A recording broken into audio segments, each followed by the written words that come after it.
Carlão, obrigado por estar aqui, cara, mais uma vez. Prazer, porra. Como é que você tá?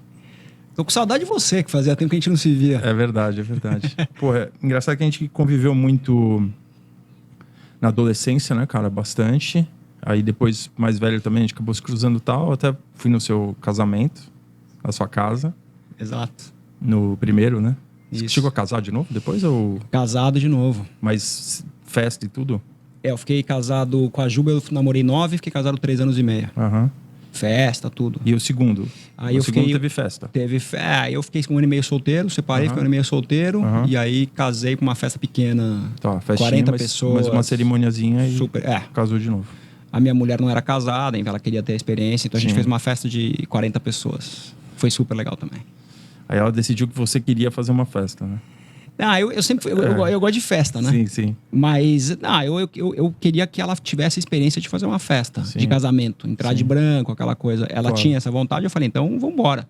Eu só quero que seja pequeno, porque eu já casei uma vez. Sim. Então eu não quero me expor muito, eu prefiro fazer uma coisa mais íntima. Ela falou, tá bom, bora. Aí convidar um monte de gente, ganhar presente de novo de todo mundo. Eu acho que essa é a parte mais Silvinho, sabe que... constrangedora, né? Exato.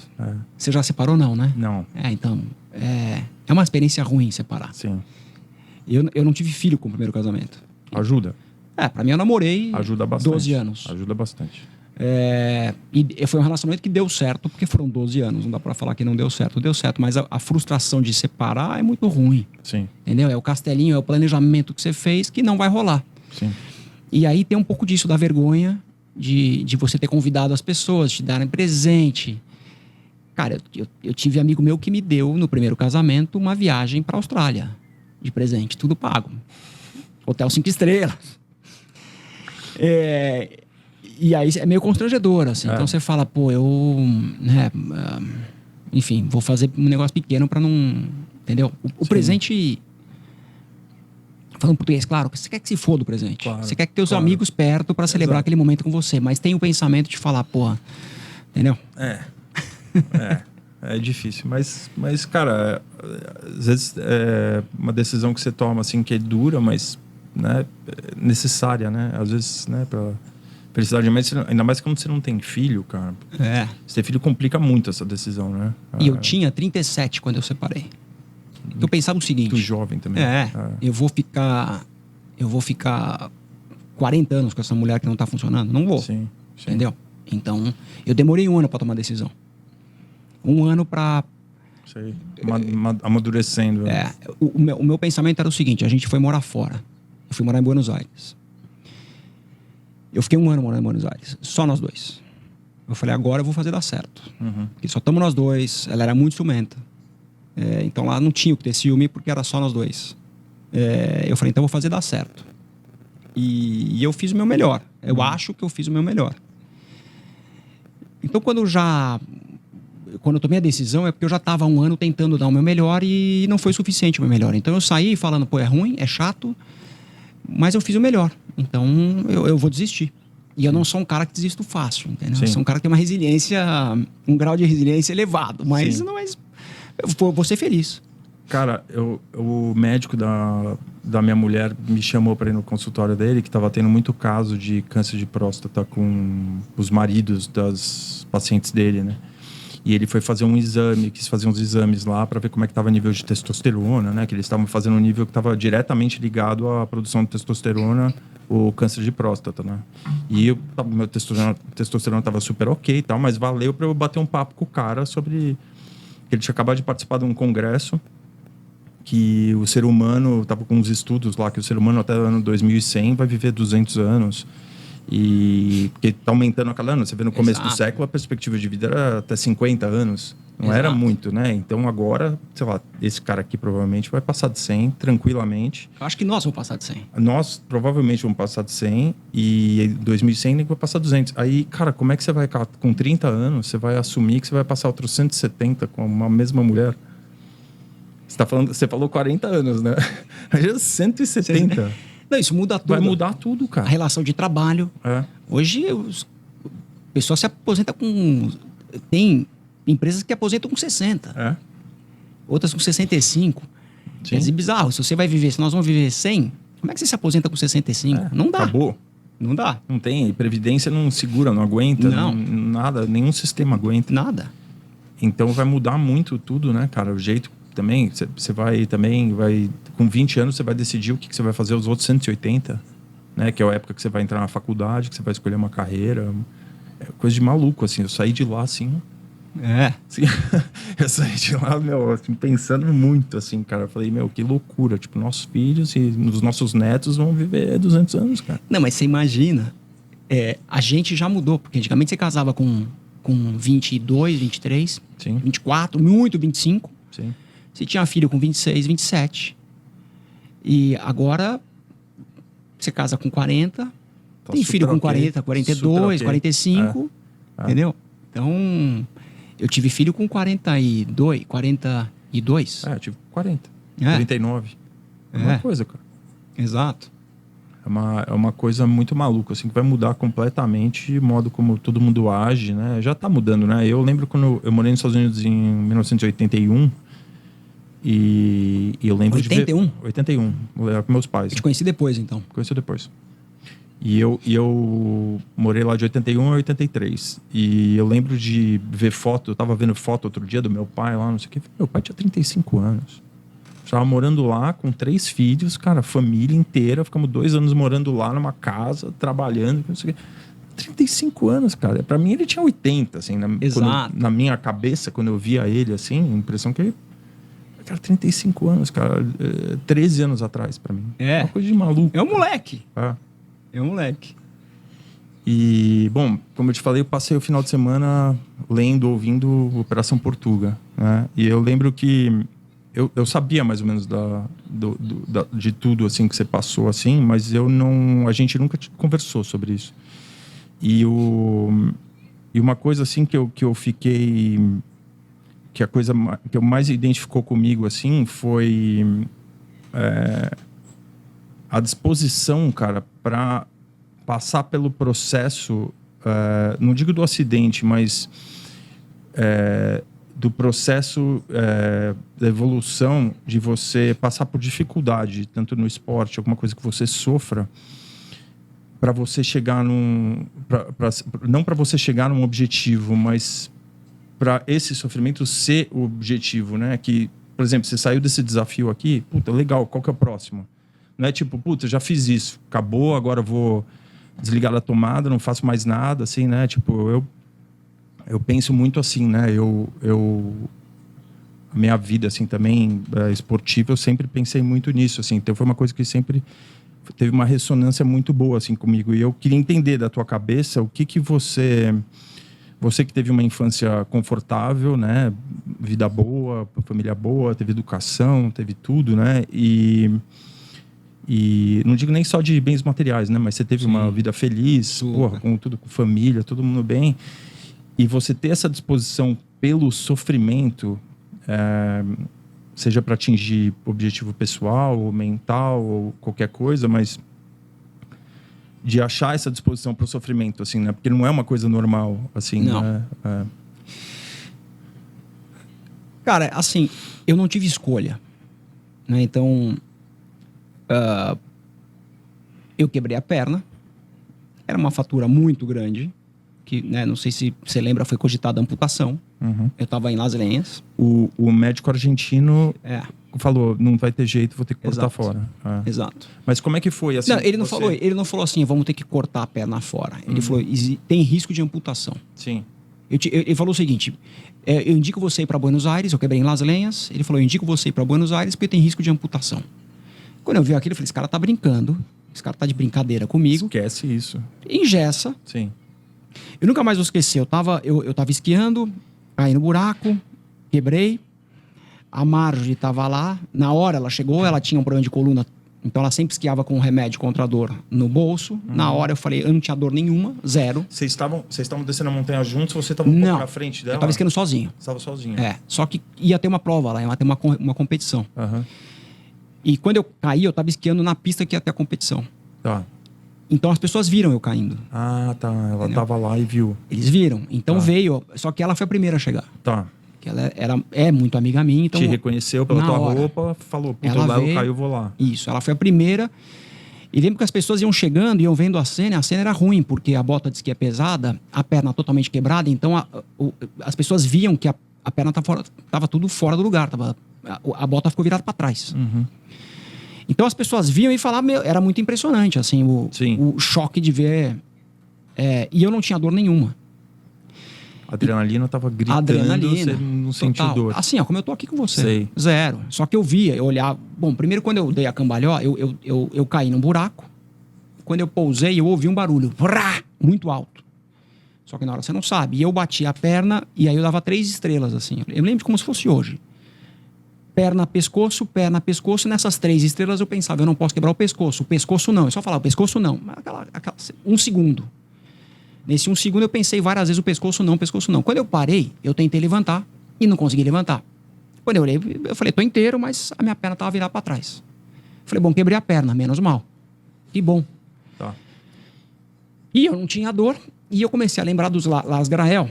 Eu falo isso no livro, porque o Las Grael tinha perdido a perna numa regata, quando a lancha passou em cima da perna dele, e ele tentou nadar e não tinha tração. E ele olhou e ele falou, não tenho tração porque eu tô sem uma perna.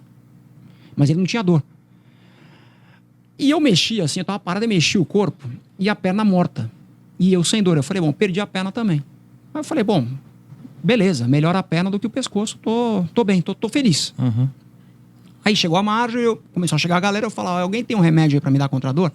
A Marjorie falou, eu tenho um remédio que eu tô comprando na coluna, me deu um remédio, tomei, chama lá o Ski Patrol. Ski Patrol chegou, demorou, isso tudo demorou, sei lá, meia hora, 40 minutos pra chegar o Ski Patrol. América do Sul. América do Sul. Ou Europa, né? Não, isso piora muito. Você vai ver que a história piora muito. Porque os caras, o Ski Patrol chegou, e aí quando ele pega na minha perna e tem que alinhar a perna e mobilizar, comecei a sentir bate osso com osso. Assim, aí veio uma puta de uma dor. Sei. Me colocaram na maca e quando começa a descer e o chacoalho assim do atrito da maca com a neve começou a me dar muito. Aí eu comecei a querer desmaiar. E vinha uma adrenalina, um formigamento muito grande de baixo para cima assim. Lembro direito, perfeito. Bom, entrei na ambulância, fui pro hospital. A minha bota de esqui tinha sido feita pro meu pé. Eu já tinha parado de competir, mas eu parei de competir em 98 e eu quebrei a perna em 99. Eu tinha feito a bota de esqui na fábrica da Rossignol. Eu fiquei uma tarde inteira. A fábrica de botas da Rossignol é na Itália, não é na França. A Rossignol é uma marca francesa, mas a fábrica fica na Itália. E eu fiquei uma tarde inteira na Rossignol fazendo a bota pro meu pé. Um artesão, e você senta num tipo um púlpito assim, e ele fica montando a bota no teu pé. Então, quando eu cheguei no hospital de Las Vegas, o cara falou, vou rasgar tua bota. Eu falei, nem a pau você vai rasgar a bota. Tira a bota, porque essa bota foi feita pro meu pé. Eu não compito mais, eu nunca mais vou conseguir ir na fábrica da Rossignol fazer uma bota fora, mas não rasga a bota. Né? Exato. Aí o cara puxou, você imagina, a bota de esqui é um negócio duro, não sai tão fácil do pé. Mesmo aberta, né? Mesmo aberta. Eram 2 médicos e eles puxando e eu lembrava que a minha perna puxava assim. Eu lembro dessa sensação. A Marjorie estava junto comigo e acho que a Joana também estava, se não me engano. Era Elô, Guarita? Era Elô. Era Elô Guarita. Era isso aí. Tá. Era Elô. E eu... Aí os caras conseguiram arrancar minha bota. Aí raio-x. Olha aqui, América do Sul. Sim. O cara tirou minha bota no sangue frio. Por que ele tirou sangue frio? Porque não tinha o desfibrilador. Porque quando você toma uma anestesia geral, tem risco baixo, mas tem risco de você tomar uma parada cardiorrespiratória. Porque anestesia tudo. E ele falou, eu não posso te dar anestesia porque a gente não tem aqui nada para te reanimar. Então é a sangue frio. Eu falei, vai a sangue frio. E aí foi a bota, tiraram, salvou a bota. Eu doei a bota tá no museu hoje. E aí foi pro raio-x e ele falou, eu acho melhor você ir para Buenos Aires porque tem risco de amputação. Eu falei, esquece, me engessa e me põe no avião que eu vou embora pro Brasil porque lá eu vou no meu médico, enfim. Então foi essa história da fratura e da bota aqui. Puta, que loucura, cara. E aí, você teve todo o processo da cirurgia, né? Que foi bem sucedida, né? Não, aí... A primeira. Aí... Então, você vê, eu não tive muita opção. Você falou, como é que você lidar com a dor, né? Então, a história toda, depois eu voltei pro Brasil, eu fiz a cirurgia com um médico, E o negócio que já era muito grave, ele tomou uma estratégia cirúrgica que não era ideal. Tá. Que é uma haste intramedular. O osso é oco, né? Então eu quebrei a tíbia e a fíbula esquerda, ele enfiou uma haste dentro da tíbia e fixou em cima e embaixo com um parafuso, um no tornozelo e um no joelho. Só que ele errou.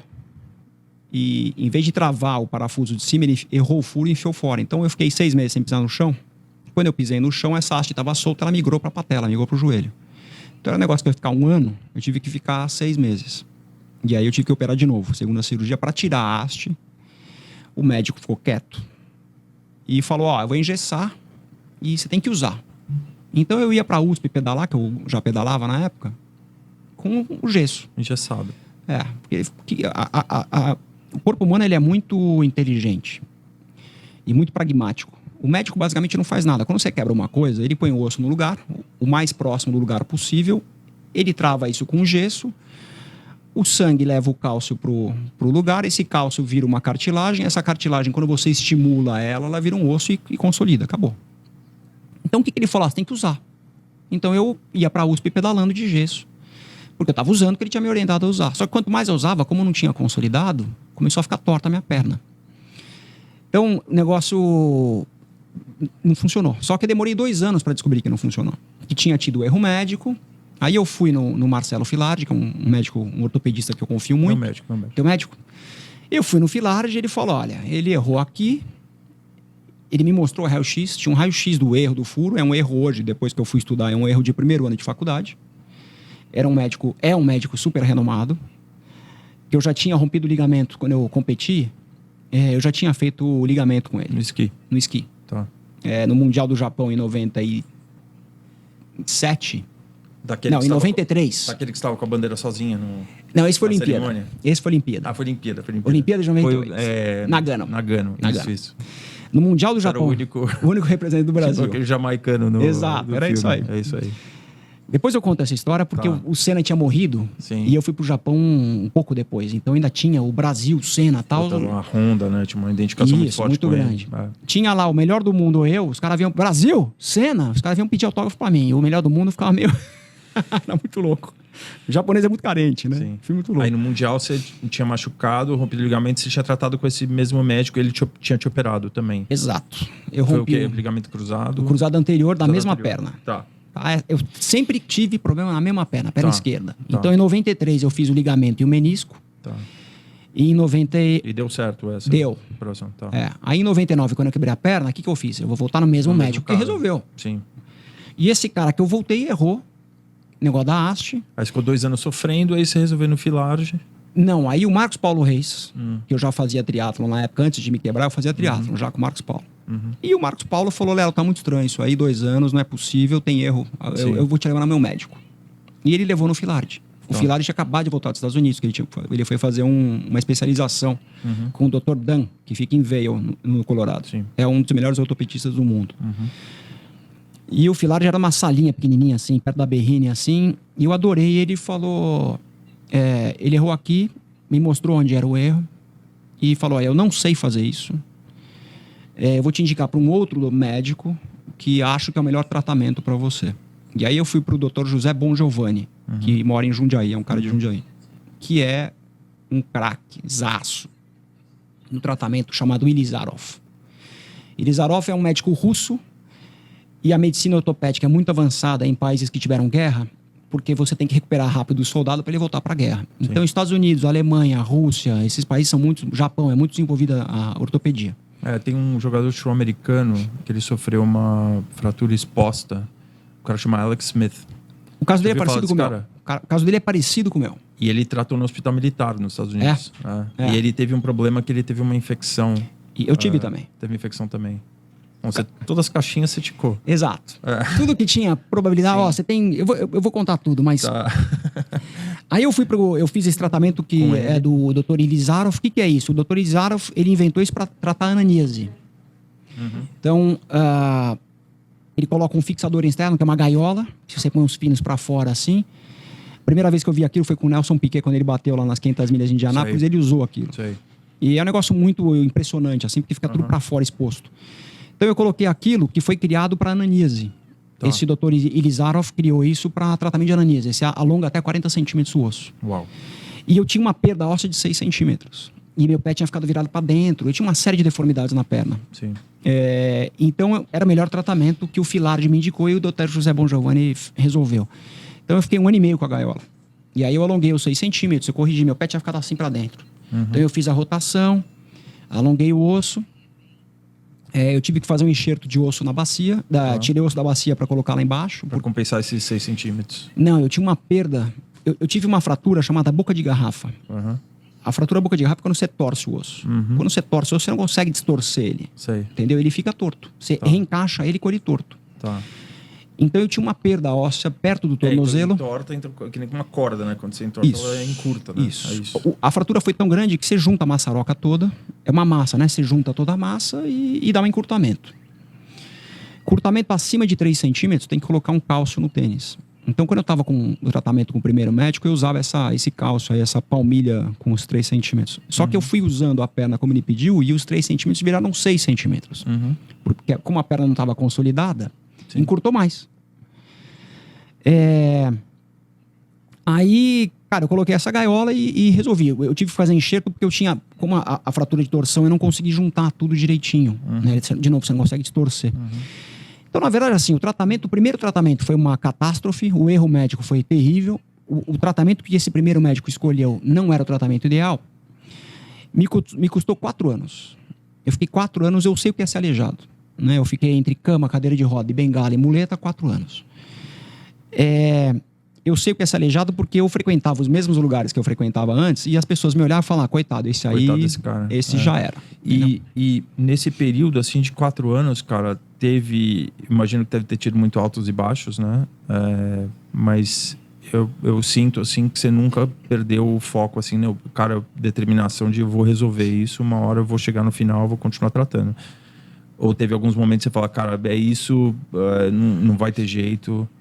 Silvio, eu vou te responder de uma outra maneira. Eu acredito numa força maior, tá? Então, o primeiro tratamento foi ruim e foi ótimo que foi ruim, porque era um tratamento errado pro meu caso.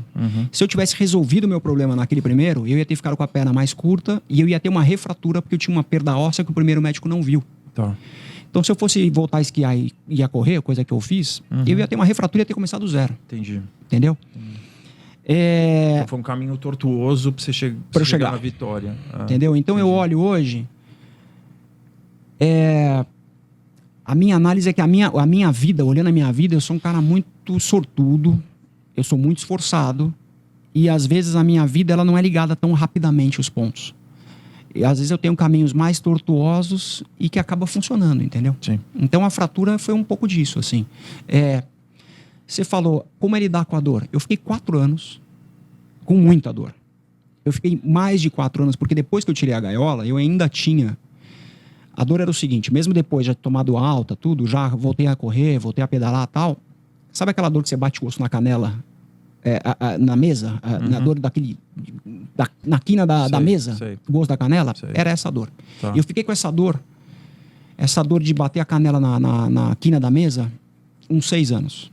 Tá. Entendeu? Isso depois... Porque mesmo depois eu depois tinha... da alta? 6 anos depois da alta? Não, ao todo. Eu tive 4 anos de tratamento. Então mais uns 2 anos, mais uns 2 anos depois, de resquício, sentindo dor. E a dor era quando você estava correndo e fazendo esporte ou era à noite? Inteiro. O tempo inteiro? O dia inteiro. Como se você tivesse batido a canela na quina da mesa o dia inteiro. O dia inteiro. E você passava por cima disso, cara, para treinar, para correr, para pedalar e falou, cara, isso é uma dor, vou ter que conviver com isso. E você não chegou a tomar remédio para dor, essas coisas? Que é um perigo, às vezes, você ficar viciado em remédio para dor, né? Assim, primeiro respondendo aquela pergunta que eu não respondi. Eu tive pouquíssimos baixos no tratamento, tá? Então, em 4 anos... Se eu tive 4 momentos, e momentos muito rápidos, de me questionar, eu questionei Deus, eu falei, Deus, por que você está fazendo isso comigo? Sim. A famosa questão, né? Quando você está sofrendo, né? Demais. Entendeu? Você fala, por que você está fazendo isso comigo? Eu sou um cara ativo, muito ativo, adoro minha vida, adoro meu esporte, por que você está fazendo isso comigo? A última vez que eu questionei Deus, que eu briguei com ele, que a gente bateu boca, eu estava jantando com a Juba, minha ex-mulher, no Hits do Itaim. E eu na mesa com ela, reclamando, falando, não é justo que Deus está fazendo isso comigo, porque não é justo, tal, Eu tinha acabado de colocar a gaiola. Era assim, tipo, 15 dias depois da cirurgia de colocar a gaiola. E depois a gente saiu do Hits e eu fui numa festa na casa do Ara Vartanian, que é um cara que você conhece também. A gente foi na festa dele lá e a gente acabou indo dormir um pouco tarde. A gente, sabe, foi dormir meia-noite. No dia seguinte eu acordei, eu não podia trabalhar, porque eu tava com aquela gaiola, a licença médica, que é proibido trabalhar com aquilo. Mas nesse meio tempo você estava trabalhando, você estava ativo, trabalhando normalmente, só que ou de muleta, bengalinha e na tua vida profissional como publicitário ou com a empresa de headhunter? Não, antes de tudo isso. Tá, como publicitário. Não, antes de publicidade. Na Trip, ou... Não, antes da Trip. Eu fui trabalhar na Lucent Technologies, empresa de tecnologia. Sei. E... Cara, depois dessa festa que a gente foi na casa do Ara, eu fui pra casa, dormi e acordei no dia seguinte com um pouco de febre. Tá. E uma sensação meio ruim, assim, sentindo fisicamente uma sensação meio estranha dentro. Por sorte, eu tinha consulta no médico naquele dia, que era 4 horas da tarde, que ficava em Jundiaí. Então, meu pai passou em casa, me pegou, a gente foi pro médico, chegou lá umas 4 e pouquinho. O médico atrasou 2 horas para me atender. De quando eu acordei, a hora que ele me atendeu, eu tava em convulsão, com 40 e tantos graus de febre, uma infecção hospitalar. Eu tinha operado no Einstein. Quando eu coloquei a gaiola. E aí eu tive que operar de novo.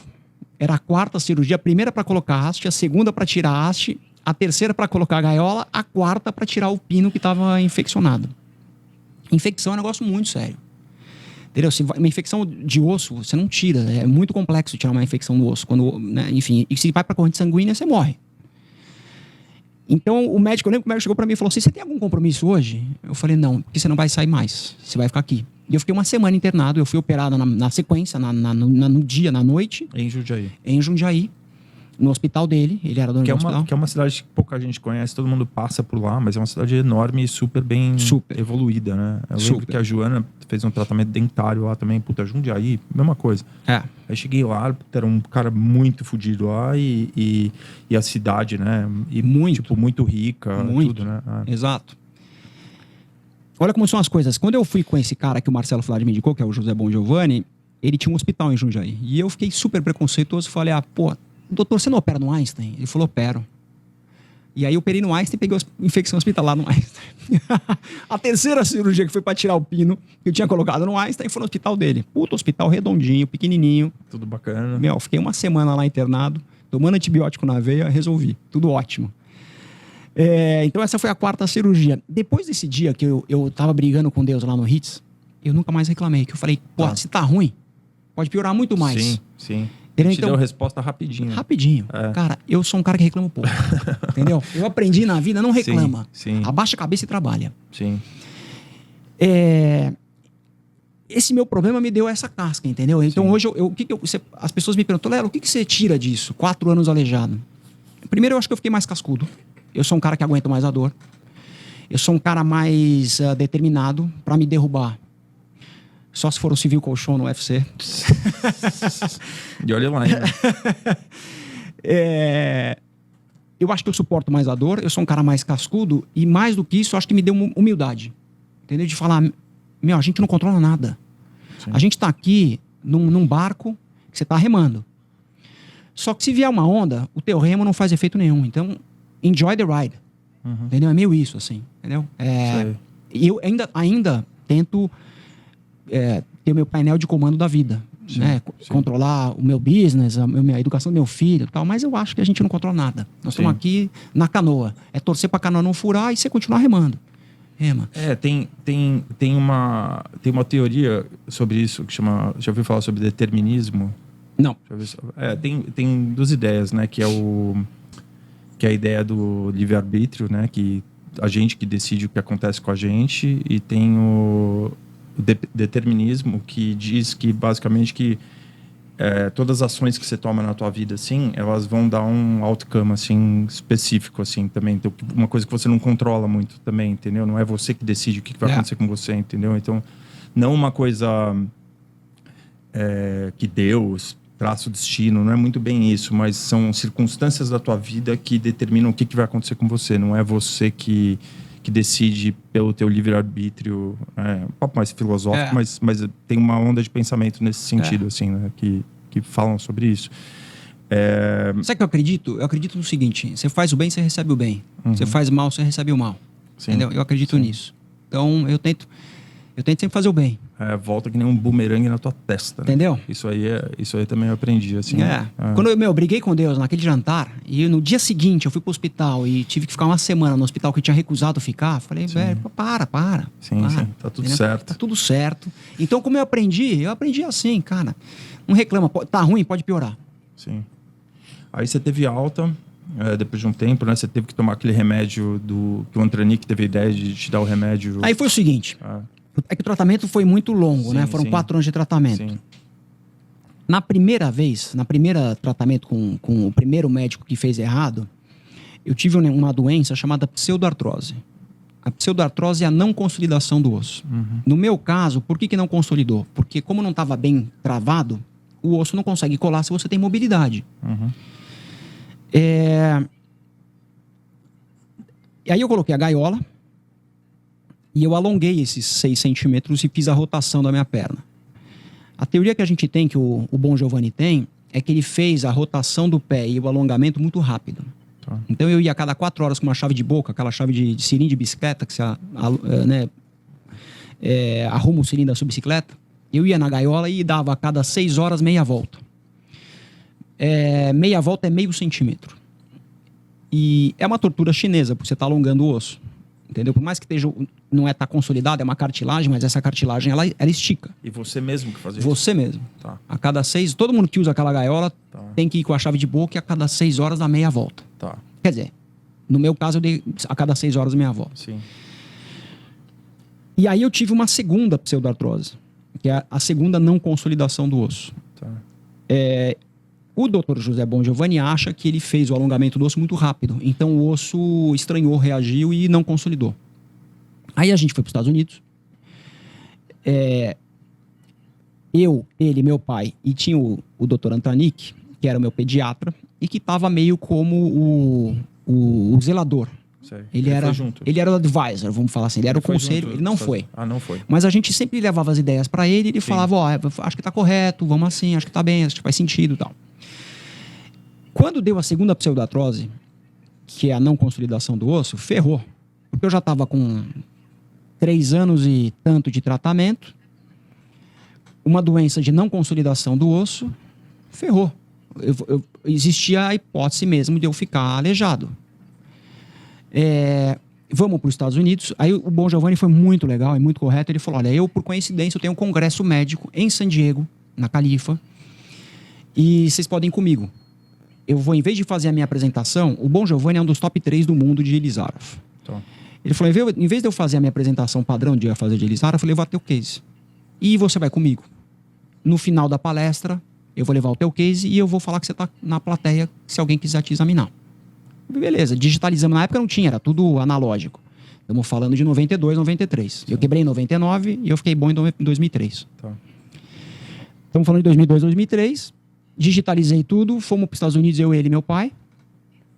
Puta, aquelas coisas de Estados Unidos, congresso enorme e tal, médico todo canto do mundo. Ele fez a apresentação lá, sei lá, vou chutar aqui 40 minutos. E no final ele falou, o paciente está aqui. Marcelo, sobe no palco. Eu subi no palco, tinha uma cadeira, eu sentei na cadeira e ele falou, feel free, quem quiser examinar, pode examinar o Marcelo. Aí fez uma fila indiana, os caras iam e olhando a minha perna. Aí durou lá, sei lá, 15, 20 minutos, cada um pegando a minha perna e tal. E aí, o que vocês acham? O que a gente deve fazer? Aí levantou a mão lá o japonês. Eu acho que tem que fazer começar do zero. Tira essa gaiola, põe uma peça, não funciona, tem uma... Aí levanta lá o russo, fala, não sei, levanta lá o americano, cada um falou uma coisa. A gente voltou dos Estados Unidos e falou, ferrou. Porque cada médico fala de uma coisa, não tem uma conclusão única. Não teve consenso. Não teve consenso. A gente foi almoçar com o Antranic, com o Dr. Antranic, que é o pediatra, e ele falou, olha, me dá um tempo, eu preciso pensar. Passou lá tantos dias, ele voltou e falou, preciso almoçar de novo. Aí ele falou, olha, eu tive uma ideia, nunca ninguém fez, não é um experimento, vai dar certo. vocês precisam me dar 3 meses. Mas o que é, doutor? Eu vou aplicar um remédio de... Quando você tem câncer de osso, que é um câncer difícil de tratar, você tira essa parte cancerígena do osso e você injeta junto com a quimioterapia um remédio que estimula a produção de células ósseas. Ele falou, a gente vai aplicar esse remédio, mas não vai aplicar a quimioterapia. Eu preciso de 3 meses. E aí o Bon Giovanni falou o seguinte, eu quero começar do zero, eu vou pôr uma nova gaiola, vamos fazer tudo de novo, nós vamos fazer um enxerto no lugar que não consolidou o osso, na pseudoartrose, e em 6 meses você está curado. Aí então, você tinha opção, você já estava há 4 anos já nesse processo? Eu estava 3 anos e 7 meses. 3 anos e 7 meses. Daí tinha um lá com uma opção de 3 meses e outra de 6. Eu fui pela mais rápida. Um de 6, mas um de 6 também que você já tinha feito já. Isso, você já pegou. Isso. Então você fala, meu... Eu vou pela matemática. O que é mais rápido? É isso. É um tratamento que o pediatra, pagando de ortopedista, diz que não é um experimento, mas nunca ninguém fez. Mas é 3 meses. E o outro, que é um ortopedista, que já fez e não deu certo e tá pedindo para refazer. Mas eu confio nos dois. Sim. Eu vou pelo shortcut. Sim. E eu fui por 3 meses. E em 3 meses eu tava curado. Uau. Aí, quando eu falei pro Bon Giovanni a ideia, ele falou, você tá maluco? Eu não topo fazer isso. Isso não vai funcionar. Esquece. Se você for com ele, eu tô fora. Aí eu falei, esse cara aqui me ajudou pra caramba. Aí eu optei pelo mais curto, fui com o Antranik. Aí o Antranik chamou o ortopedista de confiança dele e me tirou a gaiola. Ele fez tratamento lá. Eu ia no Sírio, no setor de oncologia. Que é em frente ao Sírio, o consultório dele, não é? Isso. Não, é aqui na Cidade Jardim. Tá. Mas eu não lembro, ele tem um consultório ali na frente. Ele atende lá. Ele atende muito lá. lá. Mas o consultório dele é aqui no Itaim, na Cidade Jardim. Tá. Mas daí você fez no Sírio e não voltou pro Einstein. Não queria ir pro Einstein. Não, porque como ele atende no Sírio... Sim. Eu fui no Sírio. Ele falou, agora eu vou onde você manda. Ótimo, tá ótimo. Eu tô... como diz o passageiro da agonia, né? Lá do UFC lá. Você deu aquele salto lá e falou, vou só pular do abismo e seja o que Deus quiser. Entendeu? Então, eu ia no setor de oncologia do Sírio, junto no setor ali, né, com as pessoas recebendo quimioterapia, e eu também naquelas cadeiras que você fica deitado lá recebendo quimioterapia. Era uma intravenal, injeção intravenal. Tipo uma hemodiálise, você ficava sentado lá recebendo medicamento. É isso. Tá. Eu ia lá a cada 2 ou 3 semanas, exatamente tratamento de câncer. Só que você não tinha o lado ruim da químio, né? Eu não tinha químio. Então que não tinha enjoo, não tinha nada, né? Isso. O remédio acho que chama Zoloft, alguma coisa assim. Eu não me lembro. Zoloft é antidepressivo. Então não é isso. Então... sei lá. Eu não tomo remédio nenhum, cara. Que ótimo. Que ótimo que você esqueceu. Não tomo remédio nenhum. Só um parênteses, assim, depois você foi explicar pro Bon Giovanni que você fez isso e deu certo, ele tinha que ter voltado lá pra San Diego e falar... Não, olha que história louca. Depois de 3 meses eu entrei no Sírio Libanês pra tirar a gaiola. E estava curado. Isso foi em junho, eu quebrei em 10 de setembro de 99 e eu tirei a gaiola em junho de 2003. Tá. Foram 3 anos e 10 meses. Tá. Em novembro, eu fiz o meio Ironman em Pirassununga, que aí você nada 1.800, pedala 90 e corre 21. Por que eu fiz o meio Ironman? Porque eu queria voltar a fazer esporte. Eu já fazia triatlon. Depois que eu parei de competir na neve, eu já fazia triatlon. Você é maluco pra caralho. Eu queria me dar o passaporte da cura, entendeu? Eu falei, só vou estar curado quando eu voltar a fazer algo que eu gosto. Sim. Então eu quis pôr eu tirei em junho, eu fui esquiar em agosto. Tá. Eu fui pra Vale Nevado. Eu tirei em junho. Aí em agosto você tava em Vale Nevado agosto eu fui esquiar. Entendi. Já dei uma carimbada lá, falava, boa.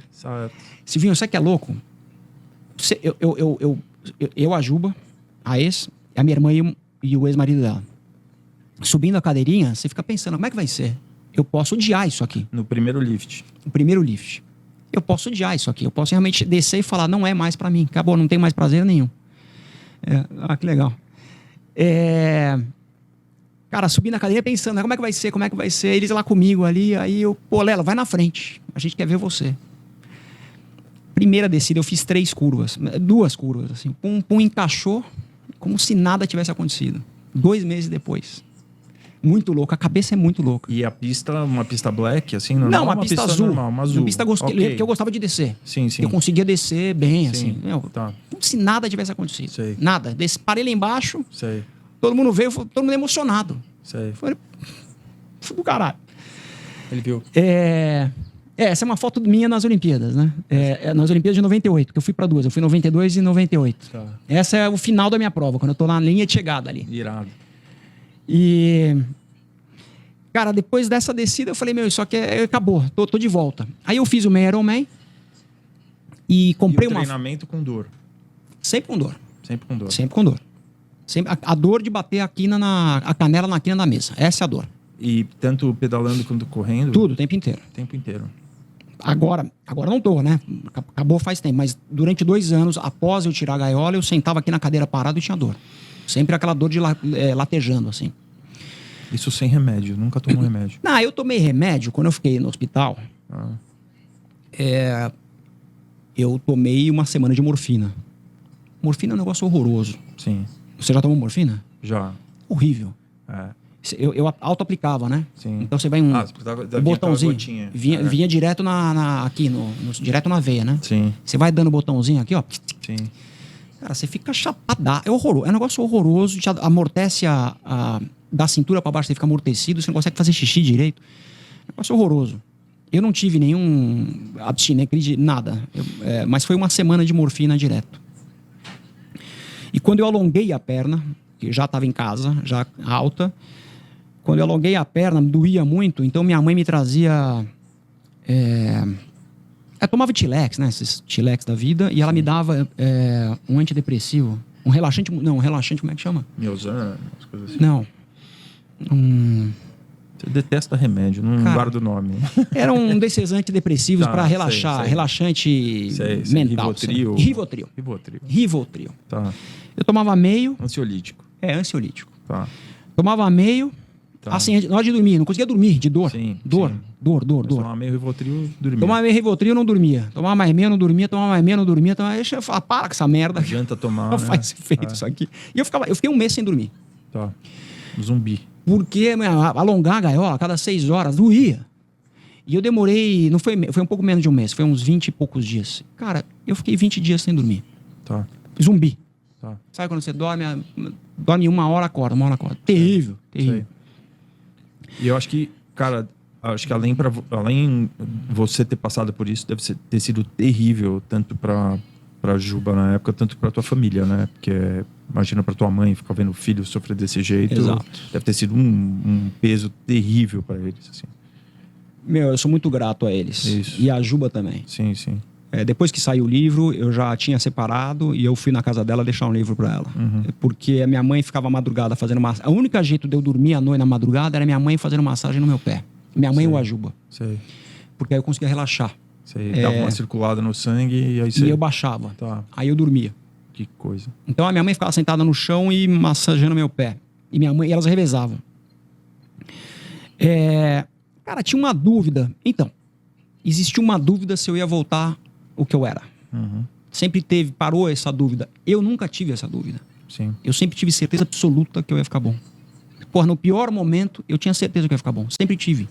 Entendeu? Nunca passou na minha cabeça falar, pô, eu vou ficar aleijado. E teve algum momento, algum outro médico, fora aquele médico de Las Lenhas, ou alguém que falou, cara, você não vai voltar a fazer esporte, você não vai poder esquiar de novo? O próprio Antanik falou. Ele falou. Você não é super-homem. Sim. Contente-se se você conseguir voltar a andar normalmente. Eu lembro que o primeiro tratamento, ele foi me visitar no hospital, porque ele é muito amigo da nossa família. Eu era padrinho de casamento da Tati Grútula Pilão. Uhum. E eu falei, doutor, sei lá, eu operei numa quarta-feira, ela casava eu operei numa terça, ela casava no sábado. Aí eu falei, doutor, eu sou padrinho de casamento daqui 3 dias. Aí ele falou, para, esquece, você não é super-homem, você contente se você conseguir voltar a andar normal alguma vez na vida. Me dá uma puta bronca. Então tinha essa dúvida. Eu nunca tive essa dúvida, mas existia a dúvida. Cara, aí eu fui esquiar em Las Lenhas, fiz o Ironman, comprei uma foto do meio Ironman na chegada, falei, eu preciso fazer as pazes com o Bon Giovanni, que ele foi um cara muito importante nesse meu tratamento. E não posso ficar rompido com esse cara. eu já pensava, falei, se eu tiver um filho, meu filho aprontar como eu aprontei, eu preciso ter o Bon Giovanni para curar meu filho também. Então eu preciso ficar bom com esse cara. Eu comprei a foto, marquei uma consulta com ele, ele me atendeu, eu falei, doutor, o negócio é o seguinte, tô aqui, tô bom. É importante que você foi muito importante para mim. O resto... Ele foi uma peça importante na jornada. Fundamental. Né? Aí ele me abraçou, tudo certo, choramos e ele é um cara genial. Ele é um cara muito bondoso. Ele é um cara que pega essas pessoas esses deficientes físicos que não tem grana, que ficam no semáforo pedindo esmola. Ele pega esses caras, opera, coloca a gaiola e resolve a vida do cara de graça. Sei. Entendeu? Então é um cara muito do bem, assim. Então eu não podia ficar mal com ele. Claro. E página virada. Então, mas ele não falou do tratamento, ou que, putz, devia, tipo, uma coisa que eu preciso estudar, ou... Não, aí eu contei... Porque às vezes quando o cara é muito foda, assim, o ego do cara é muito inflado, e o cara fala, esse tratamento aí, você deu sorte, sei lá. É um pouco isso, tá? Só que depois do meu tratamento com esse medicamento, o Antranik aplicou junto com o ortopedista num outro caso de uma menina, devia ter lá... os seus 15 anos de idade, e ela tinha uma perna mais curta que a outra e colocou a gaiola e não funcionou, teve a pseudoartrose, e aí ele deu esse tratamento para ela. E também funcionou. Tá. E aí o que ele fez? Ele chamou, né, ele, o ortopedista, porque ele não pode, porque ele é pediatra, eles escreveram isso. Mandaram o artigo para publicar. Mandaram o artigo para a cura da pseudoartrose através desse medicamento. Então eu sou... E publicaram? Publicaram. Então deve ser um tratamento que as pessoas devem usar hoje em dia. Eu nunca mais ouvi, mas eu sei que a cura da pseudoartrose veio através... E tá teu nome lá. Tá lá. Tá teu nome lá. Tá lá. Ótimo. Que coisa. Você e mais a menina lá. Não, depois acho que tem que ser... Acho que tem um volume X para se tornar um procedimento de fato. Sim. Não são só duas pessoas. Então, mas você vê a importância do médico e da observação e do médico... arriscar essas horas, né? Um problema que é insolúvel, né? Por exemplo, essa pandemia que a gente está passando hoje em dia é um problema insolúvel, né? Você olha assim, não existe remédio, ninguém trata, não acontece nada. Então, os médicos vão tentando acerto e erro, e tem coisas que funcionam para alguns, funcionam para os outros, só que tá de uma maneira a coisa hoje em dia que o pessoal descarta de cara. Fala, não, isso aí não tem comprovação, não tem X pessoas, só que funcionou para você. Às vezes pode ter funcionado para outra pessoa, pode não ter funcionado para outra. E isso aí jogado pela lata do lixo por causa da política, assim, um momento maluco, assim, que esquece do... Exato. Como é que precisava... AIDS, né, cara? Eu lembro quando apareceu AIDS, assim, qualquer coisa que alguém aparecia, todo mundo batia a palma. E falando, não, que maravilha, apareceu AZT, né? Oh, que coisa, todo mundo bate a palma. Que não era politizado, né? Hoje em dia, você fala de remédio, você é fascista. Aí se você fala que o remédio não funciona, que também é uma via válida, né? Tem gente que fala que não funciona, tem gente que toma isso e morre do mesmo jeito, acontece, mas nenhum tá certo, né, cara? Não. Então é uma coisa de maluco, né, que a gente vive. E a medicina é isso, é acerto e erro. Acerto e erro e observação, cara. O cara que sabe lá, que o cara tentou um negócio que você deu certo. Cara. Como é que o cara vai convencer você que isso não deu certo? Exato. Não tem como, cara. O negócio é tá aqui, né? Você teve tua vida de volta por causa desse remédio. Exato. Então, cara, eu não sei, é conversa de maluco. Vamos rebobinar um pouco da tua fase de esqui, assim, você tinha o hábito de viajar todo ano para esquiar com a tua família. Você é molequinho, foi lá, pôs uns esquis ali, começou a esquiar, de repente viu, opa. Eu vou te responder isso. Primeiro, eu acho assim, a vida, a gente tem que estar sempre se reinventando. Então, eu tenho constantemente tentado me reinventar. Então, eu estou te falando isso por quê? Porque meu pai é empresário muito bem sucedido, que depois perdeu tudo. Mas ele foi um cara muito sempre generoso, que trabalhava muito, então o momento de ficar junto era esquiando. Ele tinha grana para levar a gente para esquiar, que era um negócio na época ainda pouca gente fazia. Hoje é mais comum, você faz intercâmbio, vai esquiar, tá barato. Na época era um negócio muito caro. Eu lembro. E a gente começou indo uma vez por ano, em janeiro, férias de janeiro, depois virou 2 vezes por ano porque o programa era gostoso. E aí, então, janeiro você ia para a Europa ou Estados Unidos? A gente ia para Europa. E aí, julho, você passou aí para América do Sul. Depois a gente começou a vir para América do Sul. Porque um ano ficou pouco. Pra esquiar uma vez por ano só. Realmente, o programa esquiar é um programa muito gostoso Sim, de fazer em família, com a entendeu? família, sim. Junto, você faz o tempo inteiro junto, fica muito unido, todo mundo. Eu tive o privilégio já de fazer 2 vezes. Não assim. é? É legal muito demais. legal. É muito legal demais. E então virou 2 vezes, porque era muito legal. Numa dessas vezes eu estava em Las Lenhas e estava rolando o Campeonato Brasileiro na Argentina. E eu me inscrevi lá, porque um amigo meu, vamos lá na brincadeira. Eu me inscrevi e fiquei em terceiro na categoria amadora. E meus pais sempre incentivaram o esporte, que eu também incentivo, porque eu acho que é um pilar... Isso era porque o Luizinho também esquiava? Isso. O Fred exato. Brugger.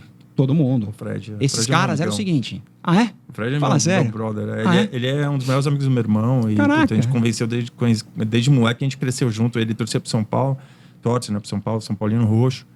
Então a gente ia pro jogo, eu, meu irmão e o amigo dele. E aí eu e o Fred, a gente ia do lado do São Paulo e ele ia do lado do torcedor do Corinthians. Assim. Caraca. Então, até hoje a gente tira sarro do meu irmão, assim, brincadeira. Que mas legal. é um puta amigo Você é corintiano? Não, sou São Paulino. São Paulino. E o teu irmão é corintiano? Meu irmão é corintiano. Tá bom. Cara, o Fred era da geração anterior a mim. Ele foi a primeira geração. O Fred, o Luizinho, o Fabinho Igel, esses caras eram uma geração acima da minha. Eu fui a segunda em geração.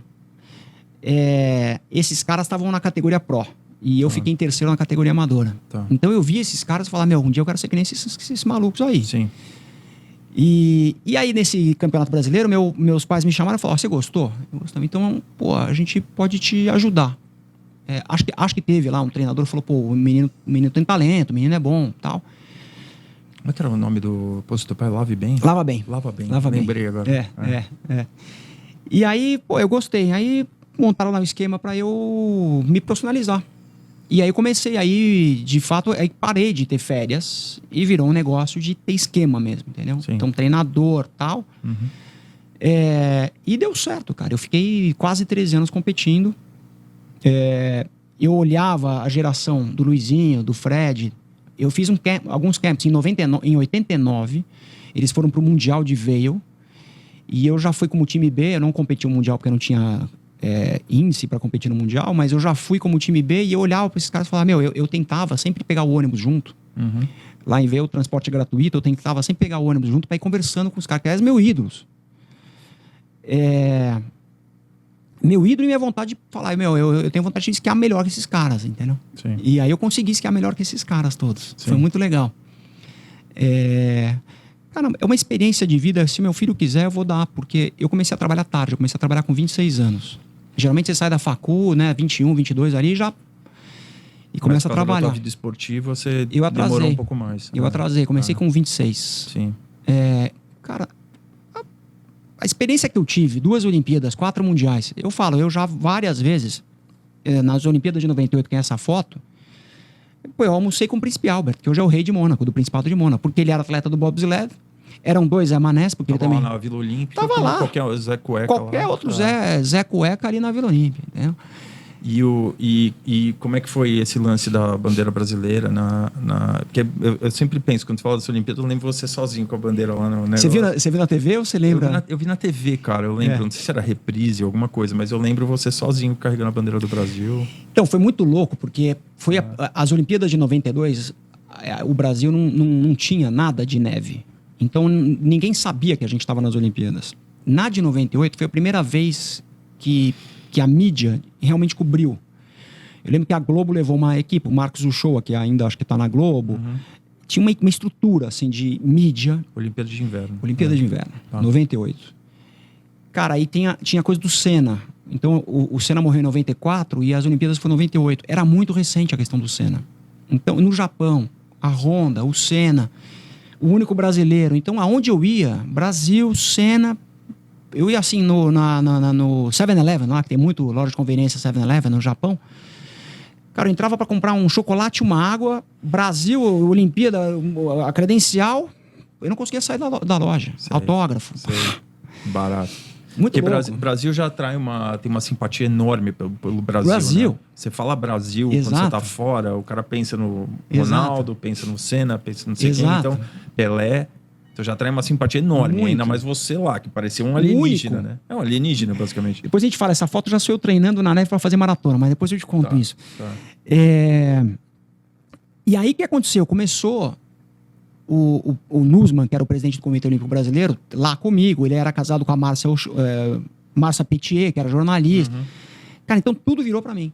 Aí meu treinador, que é um suíço, amigo meu, super, talvez você conheça, Pierre Tagliabue, puta gente fina, mora em Veio hoje. Ele falou, cara, você não tá focado, isso aqui tá uma merda pra você. Eu vou ter que te tirar daqui. Tá um circo. Entendeu? Porque era o tempo inteiro imprensa, jornalista. Aí começou a Jamaica abaixo de zero, né? Era jornalista do México, jornalista da... Todo mundo queria falar comigo, que era o cara diferente. Sim. Ele falou, ó, nós vamos sair da vila. E aí a gente alugou a gente ficou numa casa a gente conseguiu um quarto na casa de um cara, porque aonde eu treinava era longe da vila. Certo. Eu tinha que viajar tipo 1 hora de carro. Todo dia eu tinha que ir e voltar, ir e voltar. Tá. Ele falou, ó, vamos parar, nós vamos pegar uma casa, nós vamos alugar uma casa já na montanha onde você treina.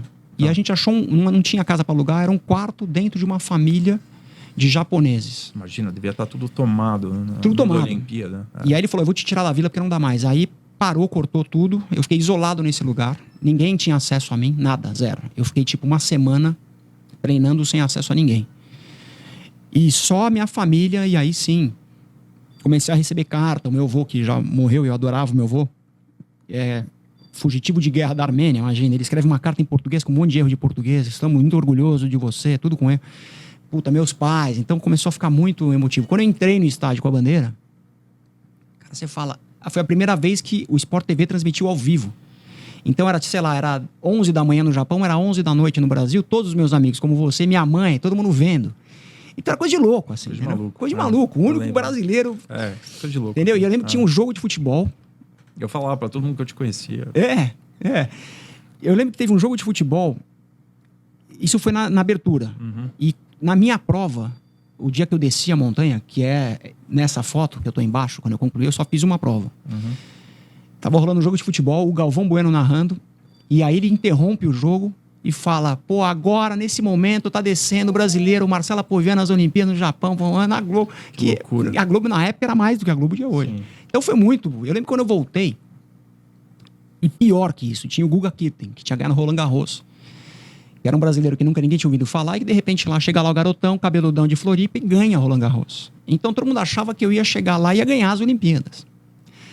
Só que, pô, esporte de inverno esquece no Brasil. Então eu lembro que eu fiz uma... Não tem zebra, né? Não tem zebra. Não tem zebra. Você tá correndo contra suíço, austríaco, os caras nasceram. É que nem futebol no Brasil é o suíço, entendeu? Não tem zebra. Mas eu lembro, eu fiz uma boa descida, foi a melhor descida da história do Brasil na época. O Brasil já tinha tido outras experiências olímpicas na neve, e eu fui 38º, que foi o melhor resultado de um brasileiro na época. Quando eu voltei pro Brasil, cara, eu lembro que eu entrei num restaurante, na Vila Olímpia. Não, era perto da Daslu ali, não. Como é que chama ali? Perto do Ibirapuera ali. Tinha um restaurante italiano ali. Eu entrei, o restaurante parou pra olhar. Sabe aquela celebridade tá entrando? Quem sou eu? Puta, foi muito louco, foi muito legal. Foi uma puta fase. Sim. E aí você falou, chega, acabou, agora é só de brincadeira. Eu pensei o seguinte, eu já fui para 2 Olimpíadas, 4 mundiais, já fui tricampeão brasileiro, já fui vice-campeão de brasileiro de snowboard. Os últimos 2 anos eu não precisei por grana, porque eu tinha o patrocínio, tinha a COB lá, o Comitê Olímpico Brasileiro me dando grana, enfim. Eu não ganhava dinheiro, mas eu não precisava mais pôr para viajar. Sim. Mas eu falei, isso aqui eu nunca vou ser o melhor. Entendeu? 26 anos, teus amigos com a vida andando já. Eu podia tentar mais um ciclo olímpico? Podia. Mas pra quê? Porque eu já não ia... Entendeu? Eu ia poder ser o melhor do mundo? Não. Eu tinha alguma chance de ser entre o melhor do mundo? Não. Então para. Tá realizado, entendeu? Já nisso. Acabou. Aí, próximo desafio. Tiquei o sonho. E aí você já emendou direto no triatlon depois disso? Aí eu acho que é o grande problema do atleta, eu tô muito envolvido com isso, porque eu frequento muito depois por causa da corrida e tal. A gente fala isso. Depois que você para um negócio desse, que é uma fase muito... eu correndo, é uma fase muito importante, né? Que você nem realiza, cara. Passa muito rápido, assim. Você fica com uma crise de abstinência. Você fala, pô, e agora? O que eu vou fazer? Eu preciso me reinventar. Sim. Entendeu? Então, a minha vida eu tenho tentado me reinventar. Então, mas era desse tipo de dor e sofrimento que eu tava querendo dizer. É. Não a dor e sofrimento necessariamente da tua lesão. É. Mas a dor e sofrimento do desafio, assim, de você... Exato. Assim, tudo bem, tô sem o esqui, tô realizado no esqui. Beleza, agora eu vou ficar sentado aqui com um barrigão, vou comer... Não. Você entendeu?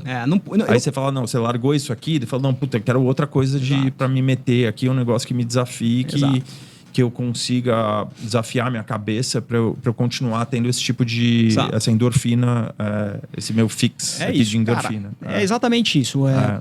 E você conhece porque você faz esporte. Eu precisava ter alguma coisa que me desse adrena, o poder de concentração. Eu sou um cara que lido bem com a pressão. Quando eu tô num dia muito calmo, eu vou mal. Eu cometo erro de português. Eu preciso ter pressão. Eu gosto da pressão, eu gosto de... E eu precisava ter alguma coisa. Então eu achei que o triatlon era um negócio que poderia me dar esse prazer da pressão, do resultado, de estar ali na largada. Eu saltava de paraquedas, não sei se você lembra. Sim. E muitos anos eu saltei de paraquedas. Eu lembro que uma prova de downhill é a Fórmula 1 do esqui. Você pega até 150 km por hora. Na época, hoje não mais, hoje diminuiu, mas na época morria 1, 2 caras por ano por temporada. Porque você errava a curva e chapuletava no muro. Na proteção, que era uma proteção igual a Fórmula 1. Né? Morria 1, 2 caras por ano na Fórmula 1. Sim. Depois foi melhorando. Eu lembro que quando eu largava pro downhill, eu fiz o Mundial do Downhill de Sestriere na Itália, enfim, eu corri alguns downhills. Cara, você tá no gate de largada do downhill, é muito mais adrenal. A adrenalina é muito superior ao você estar na porta do avião para saltar. Mas não dá para comparar. Dá para comparar, porque a porta do avião, você tem 2 paraquedas. No downhill, você errou. Tchau. Entendeu? By the way, por sinal, eu rompi o ligamento em 93 no downhill no Mundial do Japão, de Morioka. E eu tinha eu ainda tenho essa vontade da adrena ali, de autocontrole, entendeu? Como é que eu consigo controlar o meu sistema nervoso nessa situação? Eu adoro isso. Entendeu? Então agora eu tô aprendendo a fazer kite. Porque eu ainda preciso ter 48 anos, né? Estamos velhinho. Sim. Mas eu gosto dessa adrena, entendeu? Eu gosto dessa adrena, eu gosto do limite. Ainda hoje. Já falei pra minha mulher, quando meu filho crescer, eu vou ser um velhinho doidão. Tipo, esse lance assim do arte marcial, assim, também agora com jiu-jitsu, lutar campeonato de jiu-jitsu é uma coisa que dá uma adrenalina também absurda. Assim, é um negócio que você repensa e fala assim, o que eu tô fazendo aqui? Mas dá uma adrenalina, porque você vai num ambiente completamente inóspito, você vai lutar com um cara que você vê que o cara tá nervoso também do outro lado, mas é um cara que você nunca lutou, assim, um negócio que você fala, o que você tá fazendo aqui? E assim, é um jogo de xadrez, né? Total, assim, né? Inteligência. Sem impor, assim, às vezes você tem cara que luta muito bem campeonato, mas chega na academia não lida bem. Até o Nunes, meu amigo que veio aqui a última vez, assim, foi um cara que sempre foi muito bom em campeonato, mas por isso o cara lidava muito bem com essa adrenalina do controlado. Ele via o cara nervoso do outro lado, ele falava, opa, esse cara aí tá mais nervoso que eu. Ah, que bom. Eu vou bem em prova. Eu gosto de competir, porque você lida bem com a adrenalina. Eu intimido o meu oponente. E aí você teve esse comecinho com o Marcos Paulo ali, chegou a competir, fez meio Ironman ou só era treinamento? Não, eu fiz o meio Ironman, foi aí que eu comprei a foto, levei lá pro Bom Giovanni. Sim. Fiz vários triatlons. Mas eu tô falando entre a lesão de Las Lenhas e esse comecinho de treino de triatlon, você chegou a competir ou estava só no treinamento? Não, eu competi. Chegou a competir? Competi. Tá. Mas você fez olímpico ou fez meio Ironman? Fazia tudo. Eu só não fiz o Iron. O full eu não fiz, eu fiz o meio. Eu fazia olímpico, short, fazia tudo. Short olímpico eu fiz também. Legal demais. Muito legal. Só que eu era péssimo na corrida. Não só acho que o biotipo... A foto eu entrando no estádio. Que legal. Atrás, o cara da direita é o meu treinador e o da esquerda é o Alexandre Abeide, que tá de braço alto é o Alexandre Abeide, que é o chefe da delegação, que é um cara do COB. E o chefe da delegação é ótimo, né? Você só tem um. Mas tem todo um cerimonial antes. Mas que loucura, cara. Isso aí é emblemático, né? É muito emblemático. E aí depois você teve essa infelicidade do acidente, aí você voltou pro triatlon. E como é que foi a transição do triatlon para maratona, corrida? Assim, eu era péssimo, eu ainda sou péssimo na natação. Uhum. E eu sou um cara competitivo. Eu adoro... Eu gosto de... Péssimo quanto? Não, péssimo. Tá. Então eu saía assim, tipo, 4 minutos atrás da natação dos primeiros. Sei. Tá? Aí tinha que remar. Eu tirava no pedal, que eu sempre pedalei bem. O meu VO2 de pedal é melhor que do corrida. Tá. Eu tenho 73, meu VO2 é muito alto, eu tenho 73 de... VO2 é a capacidade de absorção do oxigênio do corpo, né? Quanto você põe de oxigênio no seu pulmão, quanto disso entra para o teu sistema circulatório. Então, quanto mais, melhor. Eu tenho 73, quer dizer, 73%. No pedal eu tenho 73, que é 73% do oxigênio que eu ponho para dentro, eu absorvo. E na corrida, 72. São muito próximos, mas o pedal é um pouco maior. Então, eu tirava, sei lá, 1 minuto no pedal e tirava 1,5 na corrida. E antes do triatlon, você já tinha um histórico, assim, de correr para se preparar para esquiar? Para esquiar, exato. Mas você já sabia que você tinha um talento para correr já? Zero. Não sabia, era uma coisa nova para você. Super. Tipo, você corria para ficar forte pro esqui e... Exato. Mas aí você não sentia que você corria mais rápido que os outros? Mas corria sozinho. Ah, você corria sozinho para treinar, não tinha os amigos? Não tinha isso. Eu morava no Morumbi, corria ali na praça, na frente do palácio. Corria o que você sabia correr, mas você não competia com ninguém, então você não sabia o que você Quando era bom. eu comecei com o Marcos Paulo, em 97, porque eu queria me preparar para o ciclo olímpico. Primeiro eu precisava ter o índice olímpico, e eu tinha bons... O Fabinho Ig era meu maior rival na época, esquiava bem. E eu falava, eu preciso conseguir pegar o índice olímpico. Então eu montei uma agenda, que é isso, a agenda, o ciclo olímpico. Geralmente você começa o ciclo olímpico com 2 anos antes das Olimpíadas. Você se prepara um ano e no ano anterior à Olimpíada é quando você vai conseguir o índice. Qualquer atleta é isso de qualquer modalidade, tá? Geralmente o ciclo olímpico ele tem 2 anos, uma janela de 2 anos. Então eu contratei o Marcos Paulo em 97 para conseguir o índice para 98. Tá. Então eu comecei a correr ali de uma maneira um pouco mais estruturada e vi que eu corria bem, relativamente bem. Eu me comparava na época que o João Paulo Diniz corria com o Marcos Paulo. E já era o João Paulo Diniz, o dono do Pão de Açúcar e tal. E ele era um cara muito antenado no esporte, no triatlon e tal. E eu corria mais que o João Paulo. Então a minha relação era com o João. Pô, se eu corro mais... grandão, né? Coitado, o João é pesado, grande, enorme. Tinha o pedal forte, nadava bem. Isso, e a corrida ruim. Corrida ruim, que nem eu. Exato. Essa Olimpíada de 92, a primeira. E esse senhor que está do lado é o Domingos Job, que é um ítalo brasileiro, que foi o cara que trouxe o esqui alpino para o Brasil e o alpinismo. Tá. Ele é fundador do Clube Alpino Paulista e fundador da Confederação Brasileira de Esqui na Neve. Tá. E ele que me escolheu, ele que me achou. Ele que me fez virar esquiador. Sou muito grato a ele. Foi meu segundo avô, esse cara. Tá. Ele faleceu, eu sinto uma falta dele. Mas, cara, eu era muito ruim de natação. Eu chegava sempre 30 segundos, 1 minuto atrás dos primeiros no triatlo. Eu falei, não quero mais brincar de perder. Então eu vou focar no que eu sei, que é corrida. Né? Eu já sentia, pelo ciclo olímpico de 98, eu sentia que eu corria ok. Chegou a competir em duatlon ou biatlon? Fiz. Tá. Duatlon eu ganhava. Duatlon, imagina. Duatlon eu ganhava. Duatlon... Sim. Largava ali, chegava lá na frente, pedal mantia, corria, você matava todo mundo. Duatlon era bom. Fiz vários duatlons na pista da Goodyear. Sim. 2,5, 25. Sim. Porra, corria 5K para 15 minutos. Acabou. Eu parei com o triatlon pelo motivo oposto. Eu tinha um pedal bom, nadar eu sempre nadei minha vida inteira, mas toda hora eu chegava bem, cara, nadava, chegava lá na frente com os caras, assim, os caras também olhavam meio feio. Aí o pedal ia mais ou menos ali, conseguia manter um pouco na corrida, cara. Mas você é grande. Chega dessa porra. Eu sou grande. Você pega o queniano, o nigeriano, os caras, eu peso 70. Quando eu vou pra maratona, eu vou pra 67. Sim. O cara pesa 50. O cara tem 1,80 m com 55 quilos. O cara quase não tem órgão no corpo, né, cara? Entendeu? Aí que eu falei, eu vou fazer o que eu sei, que é correr. Eu vou cortar. Aí eu comecei a correr. Sim.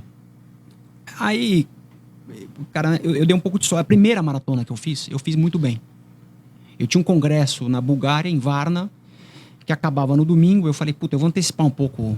Em vez de tomar café da manhã no congresso, eu vou sábado à noite para Berlim. Caía no final de semana da maratona de Berlim. E era a primeira vez que o Marcos Paulo estava levando uma turma para correr Berlim. Falei, eu vou embarcar sábado à noite para Berlim e corro a maratona no domingo.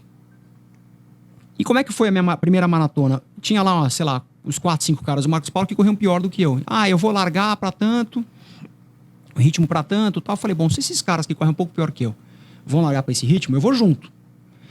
E todo mundo falava que no quilômetro 30 era onde realmente começava a pegar. Você já fez maratona? Você fez Nova York? Não? Ah, tá. Nunca corri foi maratona. foi o Pastore. Sim, Marquinhos fez. Algumas. Todo mundo falava pra mim que era no quilômetro 30 que o búfalo subia nas costas, né? Que você carrega o elefante ali a partir do 30. Ou vai ou não vai. Ou vai ou não vai. Aí eu falei, bom, quer saber? Se eu corro melhor que esses caras, eu vou largar com eles. E eu vou até onde eu aguento. Largamos os caras, como todo mundo ainda faz hoje, larga. Quando você treina pra correr 42, quando você tá no 10, você tá macho pra caramba. Porque você tá muito condicionado. Então todo mundo larga muito mais rápido do que deve. Sim. Os caras largaram mais rápido, eu falei, eu vou junto. Os caras começaram a quebrar, e eu falei, eu vou manter. Chegou no 30, eu cheguei zerado. Falei, porra, agora é 10K, faltam 12.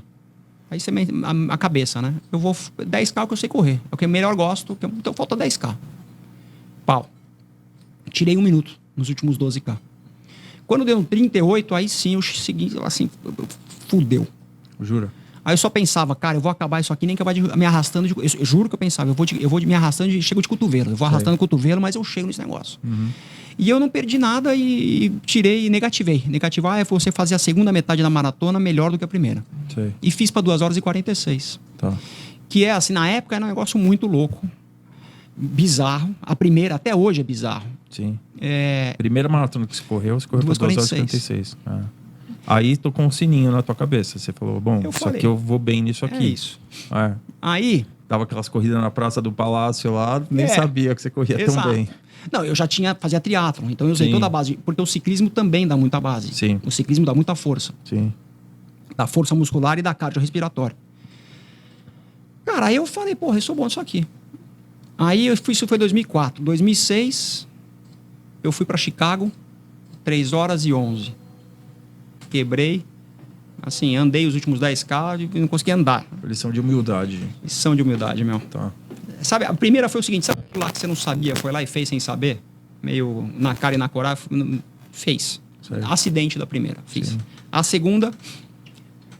Nos 30 você quebrou, foi nos 30? Já no começo. No começo, já não estava sentindo bem. Dose de humildade, a vida, as lições vêm. Sim. A terceira maratona, voltei e falei, vou voltar pra Chicago. 2006 eu quebrei, falei, vou voltar pra Chicago, vou mostrar pra essa porra dessa Chicago aqui que eu vou fazer. 2007, hospital. Hospital, cara. Tive uma hemorragia no quilômetro 22. Sangue em cima, sangue embaixo. Cheguei no 30, fui andando até o 30, o Marcos Paulo tava lá, falei, Marcão, me dá uma grana que eu preciso pegar um táxi pra ir pro hotel. Fui pro hotel, mais hemorragia, em cima e embaixo. Hospital. E aí dose de humildade, entendeu? A vida bate, meu. E nesse ponto você já estava sem dor na perna? Já. Tá. Já. E você... Quando você estava nesse estágio, o quanto importante foi musculação para você? Que é tipo trabalho anaeróbico que você fazia para te dar sustentação para a corrida? Porque no livro eu lembro que comentam assim, que fala que você era o cara que era gostava mais de musculação dos 3, né, da competição. Eu tinha boa base do esqui. Sim. Cara, eu meio que assim, o esqui, ninguém sabia nada. Tinha o Job, que era esse velhinho que mostrou aí na foto, que também não sabia nada, entendeu? A gente fazia tudo errado, mas a gente foi aprendendo com os erros. Sim. Quando eu fui pra corrida, eu já tinha uma casca, eu tinha uma experiência. Sim. Que também ninguém fazia muita musculação. Eu odeio fazer musculação. Eu odeio academia. Eu acho um ambiente ruim, acho uma merda. Eu prefiro outdoor. Uhum. Eu sou spoiler de praia, eu gosto de correr, eu gosto de kite, eu não gosto de academia. Mas depois do quilômetro 30 da maratona é força. É só força, se segura com a força. Porque a gente treina muito mais do que precisa. Sim. O cardiorrespiratório a gente treina muito mais. Por que a gente treina mais? Pra estar confiante. Por que você tá na luta lá, na hora que você tá de frente a frente com o teu oponente, que você não sabe se ele é melhor do que você ou não? Então a dúvida te gera insegurança, te gera ansiedade. Sim. E eu tô escrevendo um livro sobre isso. Né? O poder da mente, de como você trabalha isso. Eu trabalho com RH, então eu tenho alguma experiência com isso. Cara, a musculação, ela é fundamental. A gente fazia menos na época, em 94. Em 2004, quando eu fiz a primeira maratona, a gente fazia menos, mas eu já fazia. Entendeu? E o pedal dava muita base, muita força. Você fazia mais agachamento, levantamento LPO? Peso mesmo. Tipo, mesa romana? Tá. Mesa, leg press. Tá. Hoje mudou, hoje você faz um misto entre elástico, Sim. peso do corpo. Sim. Mas é fundamental. Eu vou te falar, para fazer maratona é fundamental, independente da tua idade, e para mim, e para você, nós estamos ficando velhinho aqui, tem que fazer musculação, mas eu não faço, eu não gosto. Eu faço um crossfit, eu sou sócio do Clube Pinheiros, então eu faço um crossfit na pista ali, às vezes eu faço um polichinelo, um abdominal, flexão, um polichinelo, essas coisas, um circuitozinho assim de força que eu faço, é o máximo que eu odeio. Você tem problema na coluna ou não? Não. Eu tenho problema na L5, eu fui obrigado a fazer, né? Tipo, eu fui mas o Filardi, né? Também, meu joelho também faz barulho, parece uma dobradiça velha. Eu fui lá, esse joelho aqui. Ele falou, cara, esse joelho aí é essa merda mesmo. Tipo, você vai ficar com essa você tá velho, mas você quer fazer o quê, né? Você vai operar o joelho, não sei o quê. Você não precisa correr. Você precisa correr? Ele falou, não precisa. Então esquece, não é pra você. Então eu faço bicicleta, eu gosto assim e tal. E eu fui no... E ele falou, cara, você precisa fortalecer o core pra coluna não gritar, né? Não tem jeito. Então, eu passei a fazer LPO, também bastante agachamento, coisa para o jiu-jitsu, para suportar o jiu-jitsu também, né? Que o jiu-jitsu... Pancada, né? É pancada no joelho, né? Então, eu tô sem nenhuma lesão grave. Nunca tive lesão grave no jiu-jitsu, né? Também, mas que eu sempre fiz essa base de treinamento funcional junto. Então, uma coisa que me ajudou. Tem que fazer. E o lance, cara, do desafio, quando apareceu assim para vocês, óbvio que esses tempos aí começaram a chamar a atenção do Marcos Paulo, né? E ele falou, porra, esse cara aqui vai ser um cara aqui para bater o recorde do Amilcar, né? Na verdade foi, a gente, né, todo mundo treinava na mesma assessoria, que é a MPR, o Marcos Paulo Reis, que foi um dos pioneiros a montar esse esquema de assessoria. Acho que o Vanderlei foi o primeiro, ele foi o segundo. E tinha o Portuga lá, o Amilcar, que era um fanfarrão, gente fina pra caramba, um cara engraçado, gente boa, mas que ficava tirando ninguém me bate, eu sou foda, ninguém me moleque. Esses caras, aí ele faz o Ironman, ele fez o Ironman, fez bem, ele chegou de dia, né? O Ironman, você nada 3.800, pedala 180 e corre 42, corre uma maratona, isso demora, na época demorava 12 horas, hoje tá diminuindo. E o Amilcar fazia lá em 10 horas, então ele largava lá, sei lá, a prova acho que larga às 7 da manhã, ele chegava de dia ainda. E os caras que faziam 12 horas chegavam às 7 da noite, chegavam de noite. Então ele tirava um puta ninguém chega de dia. Aí o Marcão falou, porra, eu não aguento mais esse fanfarrão aqui me enchendo. E chamou os melhores alunos, que era eu, o Guto e o Tomás. E falou, vamos acabar com o Portuga, não aguento mais. A gente tem que montar, ele tem 2 horas e 43 na maratona. Na verdade, o desafio do Portuga começa antes. Porque o português tinha 2 horas e 48. E eu fiz... Mas você já tinha 2,46? 2,46. Mas você fez antes dele? Eu fiz depois dele. Depois dele. Então, quando eu fiz depois dele... Você já tinha batido ele? Eu já tinha batido. Aí, o que aconteceu? Eles tinham uma mesa de amigos do Eco. Um restaurante Eco ali na Mauri. Isso aí. Que era do João Paulo. Exato. Isso. Toda sexta-feira ele sentava lá o João, o Edsá, o Amilcar, o Filipinho, o Gil Fará. Sentava lá uma turma e ficaram tirando sarro do português. Português, você já era, o Lelo te bateu, Ele falou, não. Aí ele, com 43 anos, meteu 2 horas e 43 na maratona. Isso em Chicago. 2006. Mas os recordes de maratona mundiais são sempre batidos em Berlim, não são? Que é a prova Depende. Feminino tem muito Tóquio. Sim. Masculino, a grande maioria, Berlim. Sim. Mas tem Chicago também. Que é uma prova plana e fria. Nível do mar, plana e fria. Tá. Mas Chicago também, Tóquio também. Sim. Enfim, tem algumas. Sim. Roterdã já se bateu. Mas não bota muito frio também, né? E também você bate nessas, que a gente chama das majors. Sim. As majors dá grana.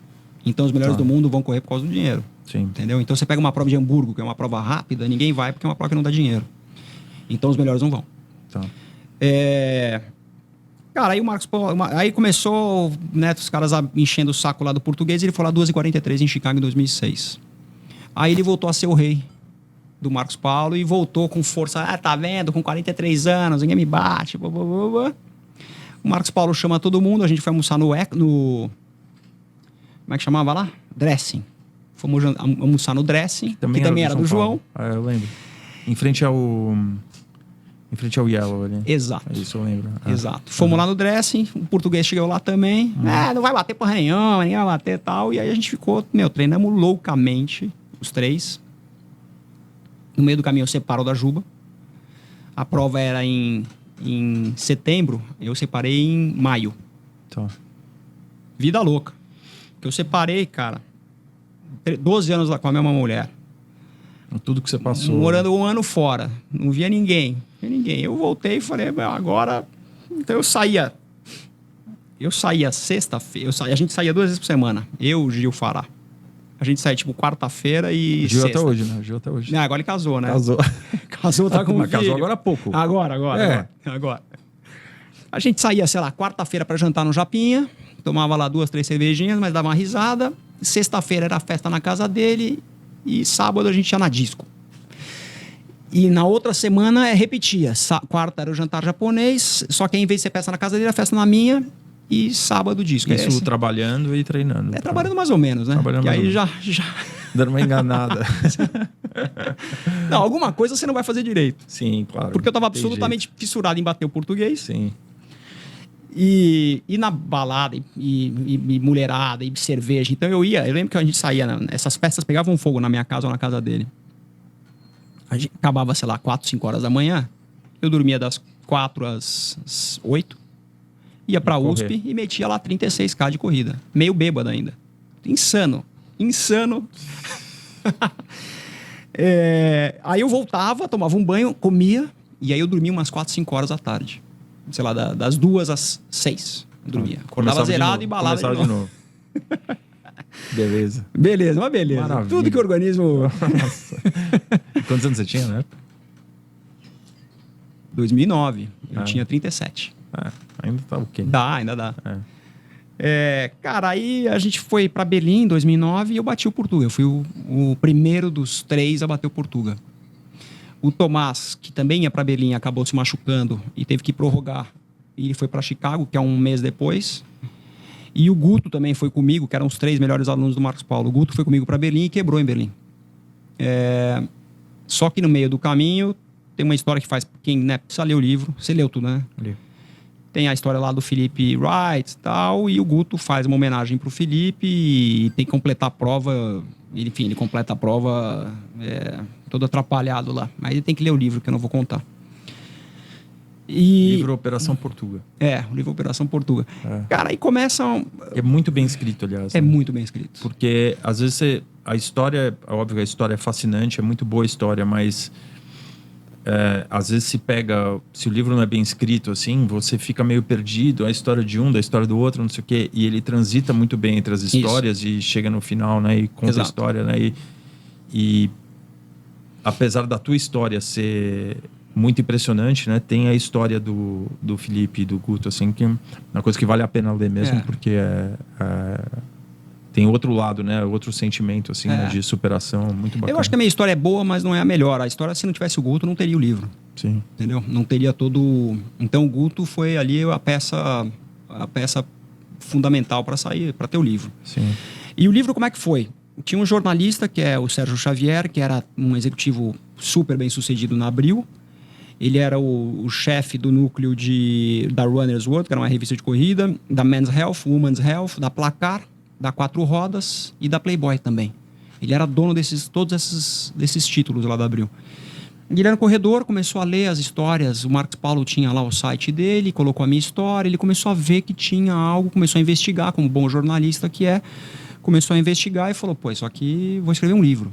E o que saiu era o seguinte, vou escrever um livro sobre a história do Amilcar, do Portuga. E ele foi na minha casa, ele me ligou um dia, o Marcos Paulo passou o telefone, foi na minha casa e quis me ouvir. Eu contei do Portuga, do desafio e tal. Eu não sabia que ele estava escrevendo. E aí nasceu a Operação Portuga. O livro vendeu mais de 10 mil cópias, que no Brasil é muita coisa. Está na 5ª edição. Sim. Olha aí o Portuga. Então foi um puta case legal, assim. E aí, olha como como as coisas vão se conectando e a reinvenção.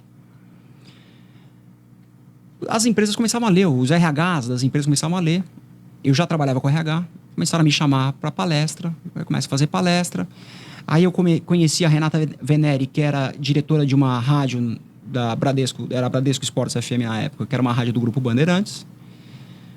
Pô, Lelo, você não quer ter um programa de rádio aqui? Quero. Fiquei lá 4 anos no ar, era um programa de entrevista chamado Terno e Tênis.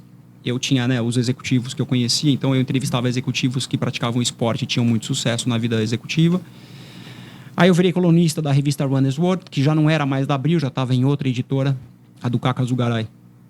A editora 3 já tinha saído da Abril, tinha ido para a editora 3, eles me chamaram para ser um colunista da revista.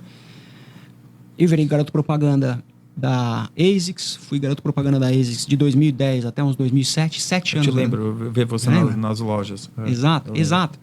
Cara, tava saindo com a minha atual mulher, a gente foi nas primeiras vezes, assim, a gente foi no cinema, fui no Cidade Jardim. Ah, é lá que eu te vi. Então. Aí eu tô subindo a escada rolante, eu não lembrava, né? Sim. Eu fiz lá a foto do J.R. Duran. Sim. Puta, legal pra caramba, né? Eu tenho lá a minha foto autografada por ele na minha casa, tá lá no mural lá em casa e tal. Meu, eu sou um Zé Mané, né? Entendeu? Quem sou eu, entendeu? A vida foi me dando essas oportunidades, assim, muito legal. Eu tô subindo a escada rolante pra ir no cinema com a minha gatinha nova, né? Tá saindo com a gatinha nova, de repente eu dou de cara na Centauro. Sou eu na vitrine, assim, ó. Fiquei roxo, falei, caramba, eu, garoto propaganda na vitrine. Parece até de propósito, né? Porra, eu fiquei, porque eu não sabia. Vamos lá no Estado Jardim, pegar um filme. Exato. A vitrine era eu, um pôster meu. Eu lembro bem. Deu lá no Estado Jardim. Enfim. Então foi rolando, assim, sabe? As coisas foram... Os pontos foram se conectando, assim, foi muito legal. E isso aí foi transitando para tua vida profissional também? Você já tinha tido experiência com palestra, alguma coisa, ou fora da tua empresa? Zero. Ou alguma coisa que você foi pegando junto? Zero. Foi rolando, assim, eu trabalho com RH, Sim. então o Terno e Tênis era muito fácil, era eu que produzia. Porque eu ligava pro meu cliente e falava, pô, você não quer ir lá falar no meu programa? Você faz esporte e tal. Eu fiquei 4 anos no ar. Pegava cara que era executivo e tinha como hobby extraoficial correr também. O esporte. Mas vários. Marcinho Utz, presidente da Alpargatas na época. Ele foi presidente uns 15 anos da Alpargatas, maratonista. Marcinho, você não quer lá? Não quero. Pum, foi lá. O Beto Moraes, da Votorantim. Não fala com ninguém, zero. Mas a gente fez uma viagem de esqui, um amigo meu. Falei, Beto, você não quer ir lá? Quero. Foi. Beto viaja de moto. O cara que super low profile não fala com ninguém, mas, porra, o cara que ficou com vontade de falar comigo. Sim. Entendeu? E foi rolando, assim. Então, aí comecei a vender cota de patrocínio, porque o programa ia bem, eu era um público premium, então a Latam, a companhia aérea, quis patrocinar, porque esse público o executivo que tem que viajar para o Rio de Janeiro, tinha, né, que viajar sem pandemia. Ponte aérea. Que ponte aérea, o cara tem que estar no Rio de Janeiro segunda-feira, 7 horas da manhã, ele paga a passagem R$2 pau. Congonha Santos Dumont na jurídica. Entendeu? Ali. Não, o cara paga 5 pau a passagem. Ele vai. R$2 pau por cada perna. Então a Latam começou a patrocinar porque eu falava com esse público que tem que viajar para o Rio de Janeiro pagar a cara a passagem. Sim. Então foi indo, assim, as coisas foram acontecendo. Muito legal, foi muito legal. Que legal. E acho que faz parte da minha... Eu sou um cara curioso e de tentar me reinventar também. Eu sempre busco isso. Eu acho, cara, adrena, né? Adrena. Sim, acho que a vida não pode ficar monótona. Sim, e aí o teu esporte agora de corrida, você tem participado de prova também? Você tem um objetivo com... Pô, Silvinho, o meu desafio agora, o ano que vem eu faço 50. Uhum. O meu desafio é lutar contra a minha idade. Sim. Entendeu? Então eu ainda acho... Depois da maratona lá do Portuga, que eu bati o Portuga, que foram eu fiz 2 horas e 37, eu melhorei ainda, meu melhor é 2h36. Já se meteu em ultramaratona? Não. O Marcos Paulo não deixou. Não deixou? Não. E hoje eu agradeço, porque não... Sim. Cara, eu sou um cara de velocidade, assim, Você conhece um cara chamado David Goggins? Não.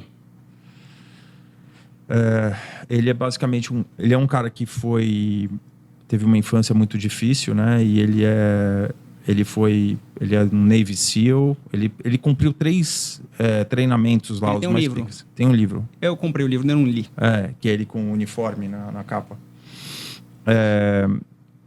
Esse cara, ele correu 8 provas de 100 milhas, 800, né? Que ele fala 100, ele chama 100 da prova de 100 milhas, durante 8 finais de semana seguidos. Pelo amor de Deus. Ele bateu o recorde de barra, né, que chama de pull-ups, né, de fazer barra. Ele fez 4.080 barras em 17 horas, alguma coisa assim. Ele ficou um tempo com esse recorde mundial de barras, assim. E é um cara que ele só se alimenta desse... Eu pensei muito em você, cara, quando eu fiquei falando desse cara, assim, dos problemas que ele teve. Óbvio que foram situações muito diferentes, assim, mas foi uma coisa que a infância do cara e os problemas que ele passou engrossaram a cabeça dele.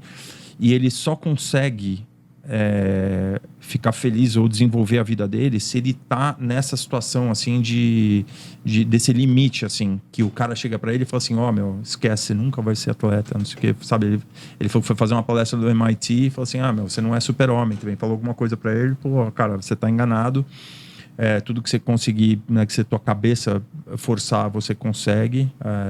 Se ser um cara determinado e obstinado com aquilo, um cara completamente maluco. Você vê o cara falando e o livro dele também é muito interessante, sugiro que você leia, né? Porque conta a história da infância dele, cara, que é um negócio que é fora do normal, assim, um negócio que a gente nem imagina passar, nem imagina como que o cara conseguiu passar por isso, assim, sabe? Mas é um cara completamente determinado, assim, e o cara não funciona se ele não tá... Ele acorda, ele corre 7 milhas, aí ele vai pro trabalho, que é 25 quilômetros de bicicleta, daí ele vai lá, trabalha, daí ele dá uma corridinha de 5 milhas, volta para casa, 25 quilômetros de bicicleta e corre mais 7 milhas. Caraca. Agora ele tá fazendo... Ele se meteu agora com uma... Ele tá aposentado, né? Porque ele foi pro Iraque, fez todas essas coisas. Então ele tá com 40... Ele tem 43 anos, só que ele tá aposentado. Porque ele se machucou lá também, então ele voltou e tal. Só que o cara tá aí, então ele fica procurando coisa de adrenalina para fazer. Agora ele tá participando de uma brigada de incêndio para combater incêndio na floresta. Então, por exemplo, eles jogam o cara num lugar onde tem um foco de incêndio e ele tem que ficar 17 horas lá cavando em volta do foco de incêndio. E é um ambiente, cara, que não tem ninguém ali batendo palma, né? E é um cara... Falou que o dinheiro é horrível, não tem dinheiro, paga nada. Uns moleques de 20 anos e ele 43, nego mandando ele fazer, pega aquela madeira lá. E o cara se meteu nesse negócio e daí dorme no sleeping bag ali, descansa 4, 5 horas e volta, acorda 17 horas cavando de novo. Aí jogam um cara em outro buraco lá de helicóptero, jogam o cara. Nossa. E ele fica cavando isso aí. Então o cara que... Eu pensei assim muito assim, quando tava me preparando para essa conversa aqui, nesse cara assim, que é um cara também que quebrou tudo que tinha de nego falando para ele. Por isso que eu te perguntei, sabe? Alguém já te falou isso, que você não ia conseguir ou que não sei o quê, porque o cara...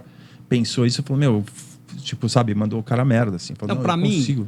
Eu lembro muito nitidamente, quando eu tava com a perna ruim, que eu tava aleijado, que eu entrava nos restaurantes e os maîtres que eu acostumado, né?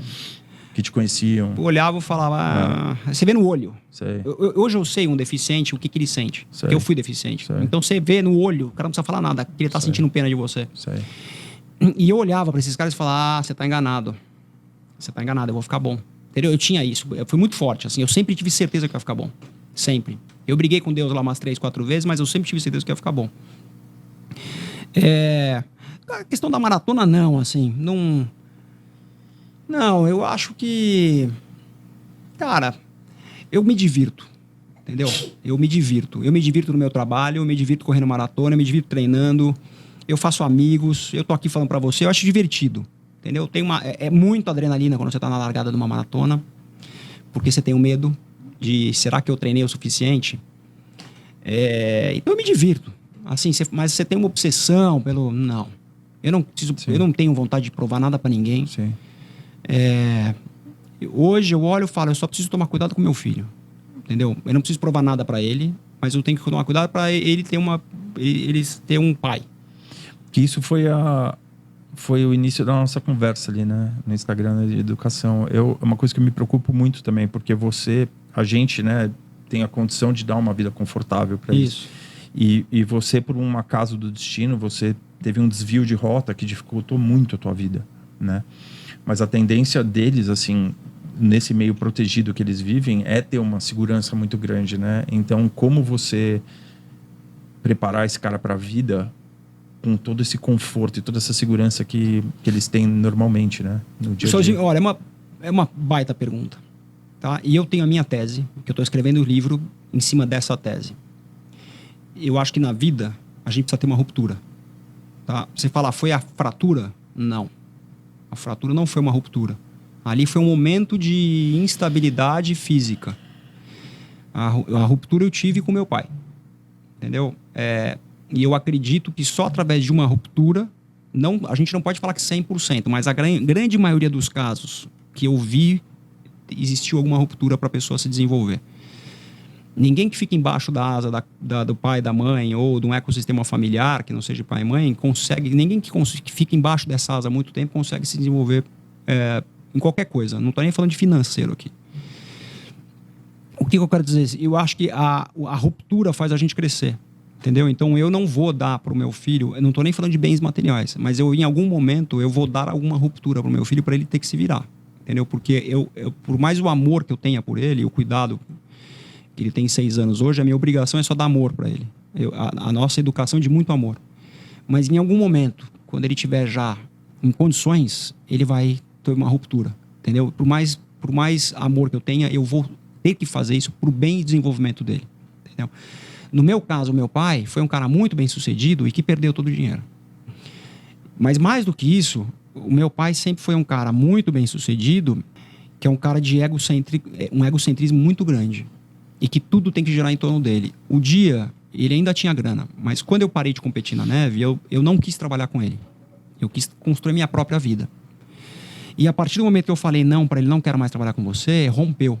E ele deixou de ser um puta pai, que foi o melhor pai que eu conheci na minha vida. Nenhum pai eu vi, os outros pais, os outros amigos, nenhum pai foi parecido com o que ele foi. Ele era muito fora da curva. De carinho, de atenção, de bens materiais, você sabe. Mas a partir daquele dia que eu falei não, ele rompeu comigo e eu virei um concorrente dele. Entendeu? Ele passou a me ver como uma ameaça, um concorrente, e ele passou mas muitas vezes, de burro, de imbecil, de incompetente, de vagabundo, de pilantra, mas várias vezes. Se eu ouvir isso de um pai é muito difícil, entendeu? Porque você realmente, quando você ouve de um pai, você acredita no que ele está falando. Eu acredito piamente no que meu pai, entendeu? Porque a relação de confiança é total. Eu tinha uma puta relação de confiança com ele. Então, quando teu pai chega pra você e fala, você é um imbecil, você é burro, você é um loser, o que você acha? Você acha que você pode ser um loser? Você se questiona, será que eu sou mesmo? Só que depois de um tempo, e demorou, eu comecei a entender, eu não entendia o porquê que ele fazia isso, mas eu comecei a entender que quanto mais ele fazia, mais ele me fortalecia. E aí eu comecei a trabalhar da seguinte maneira, eu vou mostrar pra ele que eu não sou. Entendeu? Então o efeito começou a ser ao contrário, mas ele podia, eu já falei isso pra ele podia ter acabado comigo. Porque eu realmente podia ter acreditado que eu era um loser e eu ter virado um puta perdedor. Só que ao longo do processo eu fui entendendo que eu precisava mostrar para ele que eu não era. Entendeu? Então eu comecei a caminhar com minhas próprias pernas, enfim, e aí fiz minha vida. Entendeu? Então a minha ruptura foi aí, foi uma ruptura tarde. Isso começou a acontecer quando eu devia ter ali meus 32 anos. E graças a Deus que eu fui andar sozinho com as minhas próprias pernas, porque como ele perdeu toda a grana, eu teria me afundado com ele. Entendeu? Hoje eu estaria numa situação terrível, porque eu estaria junto com ele. Entendeu? A gente teria, só que ele tem 83 anos e eu com 48, com um filho, eu não posso, entendeu? E como é que é a tua relação com ele hoje? É uma relação média. Tá. Média, uma relação que vai e volta. Certo. Entendeu? Ele está mais fragilizado, porque ele está mais velho. Antigamente, tudo que eu falava, até na educação do meu filho, ele falou, você não sabe educar, tudo você pode imaginar, eu fazia errado. Tudo. A minha mulher é muito legal, mas ele achava que eu tratava mal, tudo. Nada que eu faço. Nada que ainda hoje eu faço, ele fala parabéns. Entendi. Vou te dar um caso. Outro dia a gente... ele foi lá... Ele não sabe o que eu faço. Ele nunca perguntou o que eu faço. Porque ele não quer. Tá. Ele ama Buenos Aires. Quando eu fui expatriado montar uma operação de uma multinacional na Argentina, ele nunca foi... Eu fiquei 1 ano e meio lá. Ele nunca foi me visitar. Ele parou de ir para Buenos Aires. Nunca foi. Eu morava num puta apartamento em Palermo, no último andar, uma vista dos parques enorme, linda. Ele nunca foi... Quarto sobrando, ele nunca foi me visitar. A gente mudou de escritório há uns 3 anos atrás, a gente foi para um escritório maior. E ele teve que ir lá, sei lá, 1 ano atrás ele foi no escritório e chegou lá quieto, fez uma reunião, hora de ir embora ele levantou. Filho, esse escritório é grande para você. Ele não sabe quantos funcionários eu tenho, ele não sabe quanto eu faturo, ele não sabe qual é a minha margem, nada. Mas o escritório é grande porque eu sou pequeno. Entendeu? Então a ideia dele é sempre menos, sempre porque eu sou melhor. Uma bad trip, péssima. Ele entrou numa Isso aí. concorrência, né? Eu não sou concorrente dele, eu sou o filho dele. Então a relação hoje é uma relação um pouco mais distante do que foi. Tá. Um pai muito legal, é uma relação distante. Mas melhor do que o pior momento que vocês passaram, Eu já talvez. fiquei muitos anos sem falar com ele, Sim, infelizmente. sim. Quer dizer, ele ficou sem falar comigo por muitos anos. Imagina a tua irmã como mais velha, era o ponto de contato, como o pai é sempre mais próximo da filha, talvez. Primeiro que eu não tenho filho e mulher, Sim. mas eu acho que a relação pai com filha é mais carinhosa, Sim. né? Eu vejo pelo meu filho, ele quando tinha 1 ano, ele com a mãe ele encostava a cabeça e com o pai, comigo, ele dava chute. Sim. Eu acho ótimo. Sim, claro. Né? A gente brinca de boxe, a gente brinca de judô. Imagino que a filha... Então, a relação com ele, com as minhas 2 irmãs, é muito melhor, muito mais carinhoso. Mas, cara, tudo bem, assim... Sim. É uma coisa que me... Eu agradeço a ele porque eu sou hoje o que eu sou por causa dele. Porque ele realmente me tirou da zona de conforto. Cara, você precisa ler esse livro. Do Goggins. Óbvio que é numa proporção infinitamente diferente, assim, é outra situação, mas foi ponto-chave também. Na cabeça do cara, na determinação do cara de ter que provar alguma coisa, assim, sabe? Por tudo que ele passou pelo pai, assim. O pai, grande parte do livro, assim, ele fala do pai. Assim. Eu acho que, assim, o meu livro é sobre isso, tá? Então, cara, você pega... Autobiográfico? Não. Tá. Não. A história do livro é o seguinte, como eu trabalho com RH desde 2006, eu já entrevistei mais de 4.000 pessoas na minha vida, de todos os tipos, raça, sexo, tamanho, de presidente de empresa de 100 bi a analistazinho, contábil, que está em início de carreira. Eu comecei a ver diferenças. O que uma pessoa X faz que a outra não faz. Entendeu? Qual é a diferença do Roger Federer pro tenista que não chega lá? Qual é a diferença do Mike Tyson pro outro que não chegou? Entendeu? E aí a corrida, acabamos não falando isso, eu consegui entrar, eu fiquei 4 anos treinando, mais ou menos 4 anos treinando com os atletas profissionais do Clube Pinheiros. O Clube Pinheiros é o maior clube da América Latina, é o maior ganhador de medalhas do Brasil, em medalhas olímpicas. E eu consegui entrar nos prós. Eu treinava com os prós. Sábado, o tempo inteiro. Então eu vivi, depois do esqui, eu tive a experiência de viver 4 anos com os caras ali. E eu comecei a ver a diferença, por que esse chega e aquele não. Entendeu? Por que o cara vira presidente da empresa e por que ganha recordista brasileira de maratona e todos esses caras, todos os caras tiveram uma ruptura. Todos tiveram uma ruptura. O Walt Disney teve ruptura. Eu li a biografia dele. O Albert Einstein teve ruptura. O Steve Jobs teve ruptura. A Adriana Aparecida, recordista brasileira de maratona, teve ruptura. O André Agassi teve ruptura. Todos.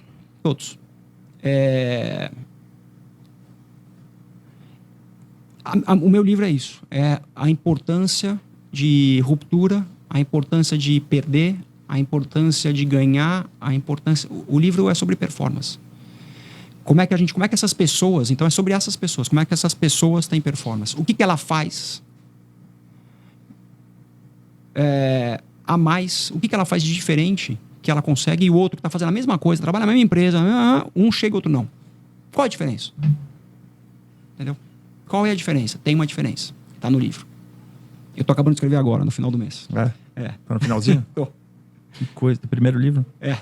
Uau. Legal pra caralho. Quantas páginas? Tá em 120 alguma coisa, acho que 124. Vai dar umas... Porque ainda falta Eu tô no capítulo 7, tem 10. E depois falta foto, etc. Então Sim. vai dar umas 250, eu acho. E já tem acordo para publicar? Ou... Não, o processo... Eu tô aprendendo, né? Meu primeiro livro. Então, o livro, primeiro você escreve, depois você vai pra editora. Você leva pra editora. Assim, ó, tô com esse livro aqui. Você gosta? Se a editora quiser, ela põe, entendeu? Sim. E aí tem... Eu tô aprendendo isso. Você tem vários tipos de editora. Você tem editora que é mais autoajuda, a Companhia das Letras, que é... Entendeu? Aí você tem que escolher melhor a editora que vai melhor fazer... Vai comprar a tua ideia. E eu não sei. Você pode fazer autônomo também, né? Você pode lançar o livro isso sem que eu ia editora. falar, eu ia chutar, assim, né? Porque hoje em dia o mercado fonográfico, assim, simplificou muito, né? Acabou esse negócio do cara precisar de uma major, assim, pro cara publicar a música dele. Hoje em dia o moleque vai lá, faz uma música e solta na internet e tá lá, entendeu? Eu prefiro fazer... Eu quero fazer com editora. Sim, sim. Porque eu quero dar um carimbo de reputação, de ir para distribuição também, entendeu? Sim, claro. Tem que ter um processo de revisão do texto. Você tem que ter uma gráfica, tem que ter layoutar o livro. Eu poderia contratar tudo, mas eu prefiro fazer. Porque quando você lança o teu livro autônomo, é 100% teu. Toda a renda é sua. Sim. Quando você vai para editora, fica um pedacinho para você e muito para editora. Tá. Eu não estou fazendo livro para ganhar dinheiro. Entendeu? Então eu prefiro fazer com a editora. Tá. Ter uma estrutura, ter um revisor, ter a gráfica, ter o layout e a distribuição. Então, eu vou ficar 50 anos aí com uma caixinha, com uma bagagem bem forte, né, cara? E inteira e bem pra caralho, né, cara? Eu acho que é isso. Eu acho que a parte do crescimento é interessante por causa disso, né? Eu, com certeza absoluta, eu me sinto muito melhor hoje que eu estava 10 anos atrás. Não sei se 10 anos antes disso eu estava também, se eu estava pior que 30, assim, ou 40, mas eu tenho certeza que eu vou chegar com 50 anos muito melhor do que eu estava com 40, assim, né? Tanto por estilo de vida, momento pessoal, realização profissional, tudo isso junto, né? Caminha junto, mas eu acho que mudou muito também, né? Eu acho que esse cara fala que 50 é o novo 40, depende pra quem for, né, cara? Pra você, assim, olha pra você, parece um cara, mesma vitalidade, um cara de 30 anos, assim. Mas você também. E eu me sinto assim. Eu também me sinto. Eu quero bater meu recorde de maratona. Sim. Eu tava treinando... Que é de 2 horas e 36. 36. Eu ainda acredito... Que é isso? O ano passado eu tava treinando pra maratona de Hamburgo, que é uma maratona plana, nível do mar e fria. E eu tava muito convicto que ia bater meu tempo de 2h36 com 48, com 47 anos. O meio Ironman você correu pra quanto? Você lembra? 4 horas, alguma, não lembro. Não, mas a corrida, você lembra? Não, corri mal, quebrei na corrida. Foi mal. Foi mal. Tá. Mas eu tenho 10K pra 30... Eu tenho 5K pra 15, eu tenho 10K pra 34. 34. Mas eu tinha que ter corrido mais rápido. Eu tinha que ter feito 33. E natação, você tinha esses tipo 100 natação metros? Muito ruim. 1000 metros, quando você treinava? Mas não lembro. Mas você não fazia tipo 10 de 100? Fazia. Esses treinos assim? Porra! E você fazia o quê? Tipo, Não lembro. Ia mal, não gostava? Eu tenho tudo anotado. Sim. Mas eu não lembro. Mas não gostava, não dava bem. Não, o negócio da natação era nadar no pé dos caras. Eu nem no pé conseguia. Era uma merda. Então... Aquele batendo no pezinho assim. Não, aquele pra você nadar na rasteira, na esteirinha, porque você faz menos força, né? Sim. Não conseguia ficar nem no pé dos caras. Sim. Então, era muito ruim de natação. Sou muito ruim ainda de natação. Eu consegui nadar pra 59, 100 metros já. Eu não lembro. Acho que eu fiz 1 minuto e 7. O melhor acho que foi 1 minuto e 7. 1 minuto e 7. Eu sempre nadei Mas bem. assim, morrendo. Sei. Mas 1 e 7 é bom, já dá pra você se virar ali. Se você pra Olímpico, pelo menos dá. Não. Pra nadar 1.500 ali num ritmo legal, 1 e 7 já se vira. Os caras metiam 3, 4 minutos e meio. Aí é uma tragédia. Esquece. É que nem corrida, cara. Corrida eu desisti uma hora. Chega. Aguento mais sofrer.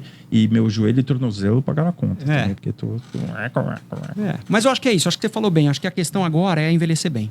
É isso. Entendeu? Acho que você tá bem pra caramba. Acho que a questão esporte... Você suplementa? Pouco.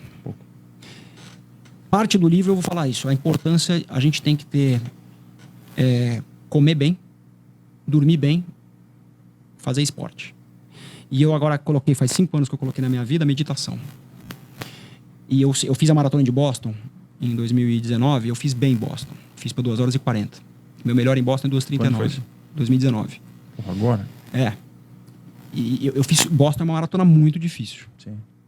E eu fiz... Que ano que estouraram a bomba lá em Boston? 2013. 2013.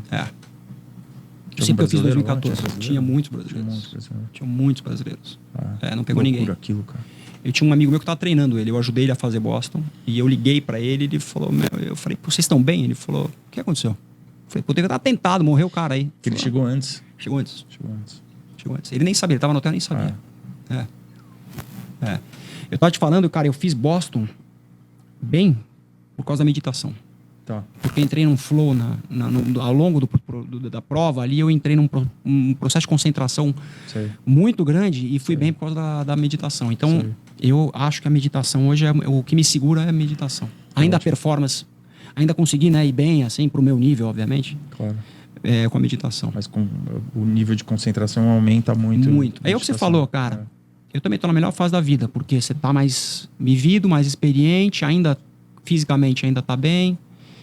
Família, né? Puta, legal pra caramba a família, enfim. Então, É isso. e acho que a meditação é isso, te dá um poder de concentração absurdo. Não sei se você faz. Já fez? Não faço. Eu fiz pouco já. O que eu fazia assim na arte marcial, que eu aprendi um pouco, né? Fazer um pouco, mas não tenho o hábito de meditar assim. Mas é uma coisa que eu queria fazer muito, queria ensinar meus filhos a meditarem assim, né? Uma coisa que eu quero entrar, eu acho que tá faltando para eles assim, né? Então uma coisa que talvez a gente faça em família. A Joana faz. É longo prazo, né? Demora para entender o processo de meditar. Mas é legal demais. Fudido. Legal, cara. Show. Legal demais você ter vindo aqui, porra. Pô, prazer.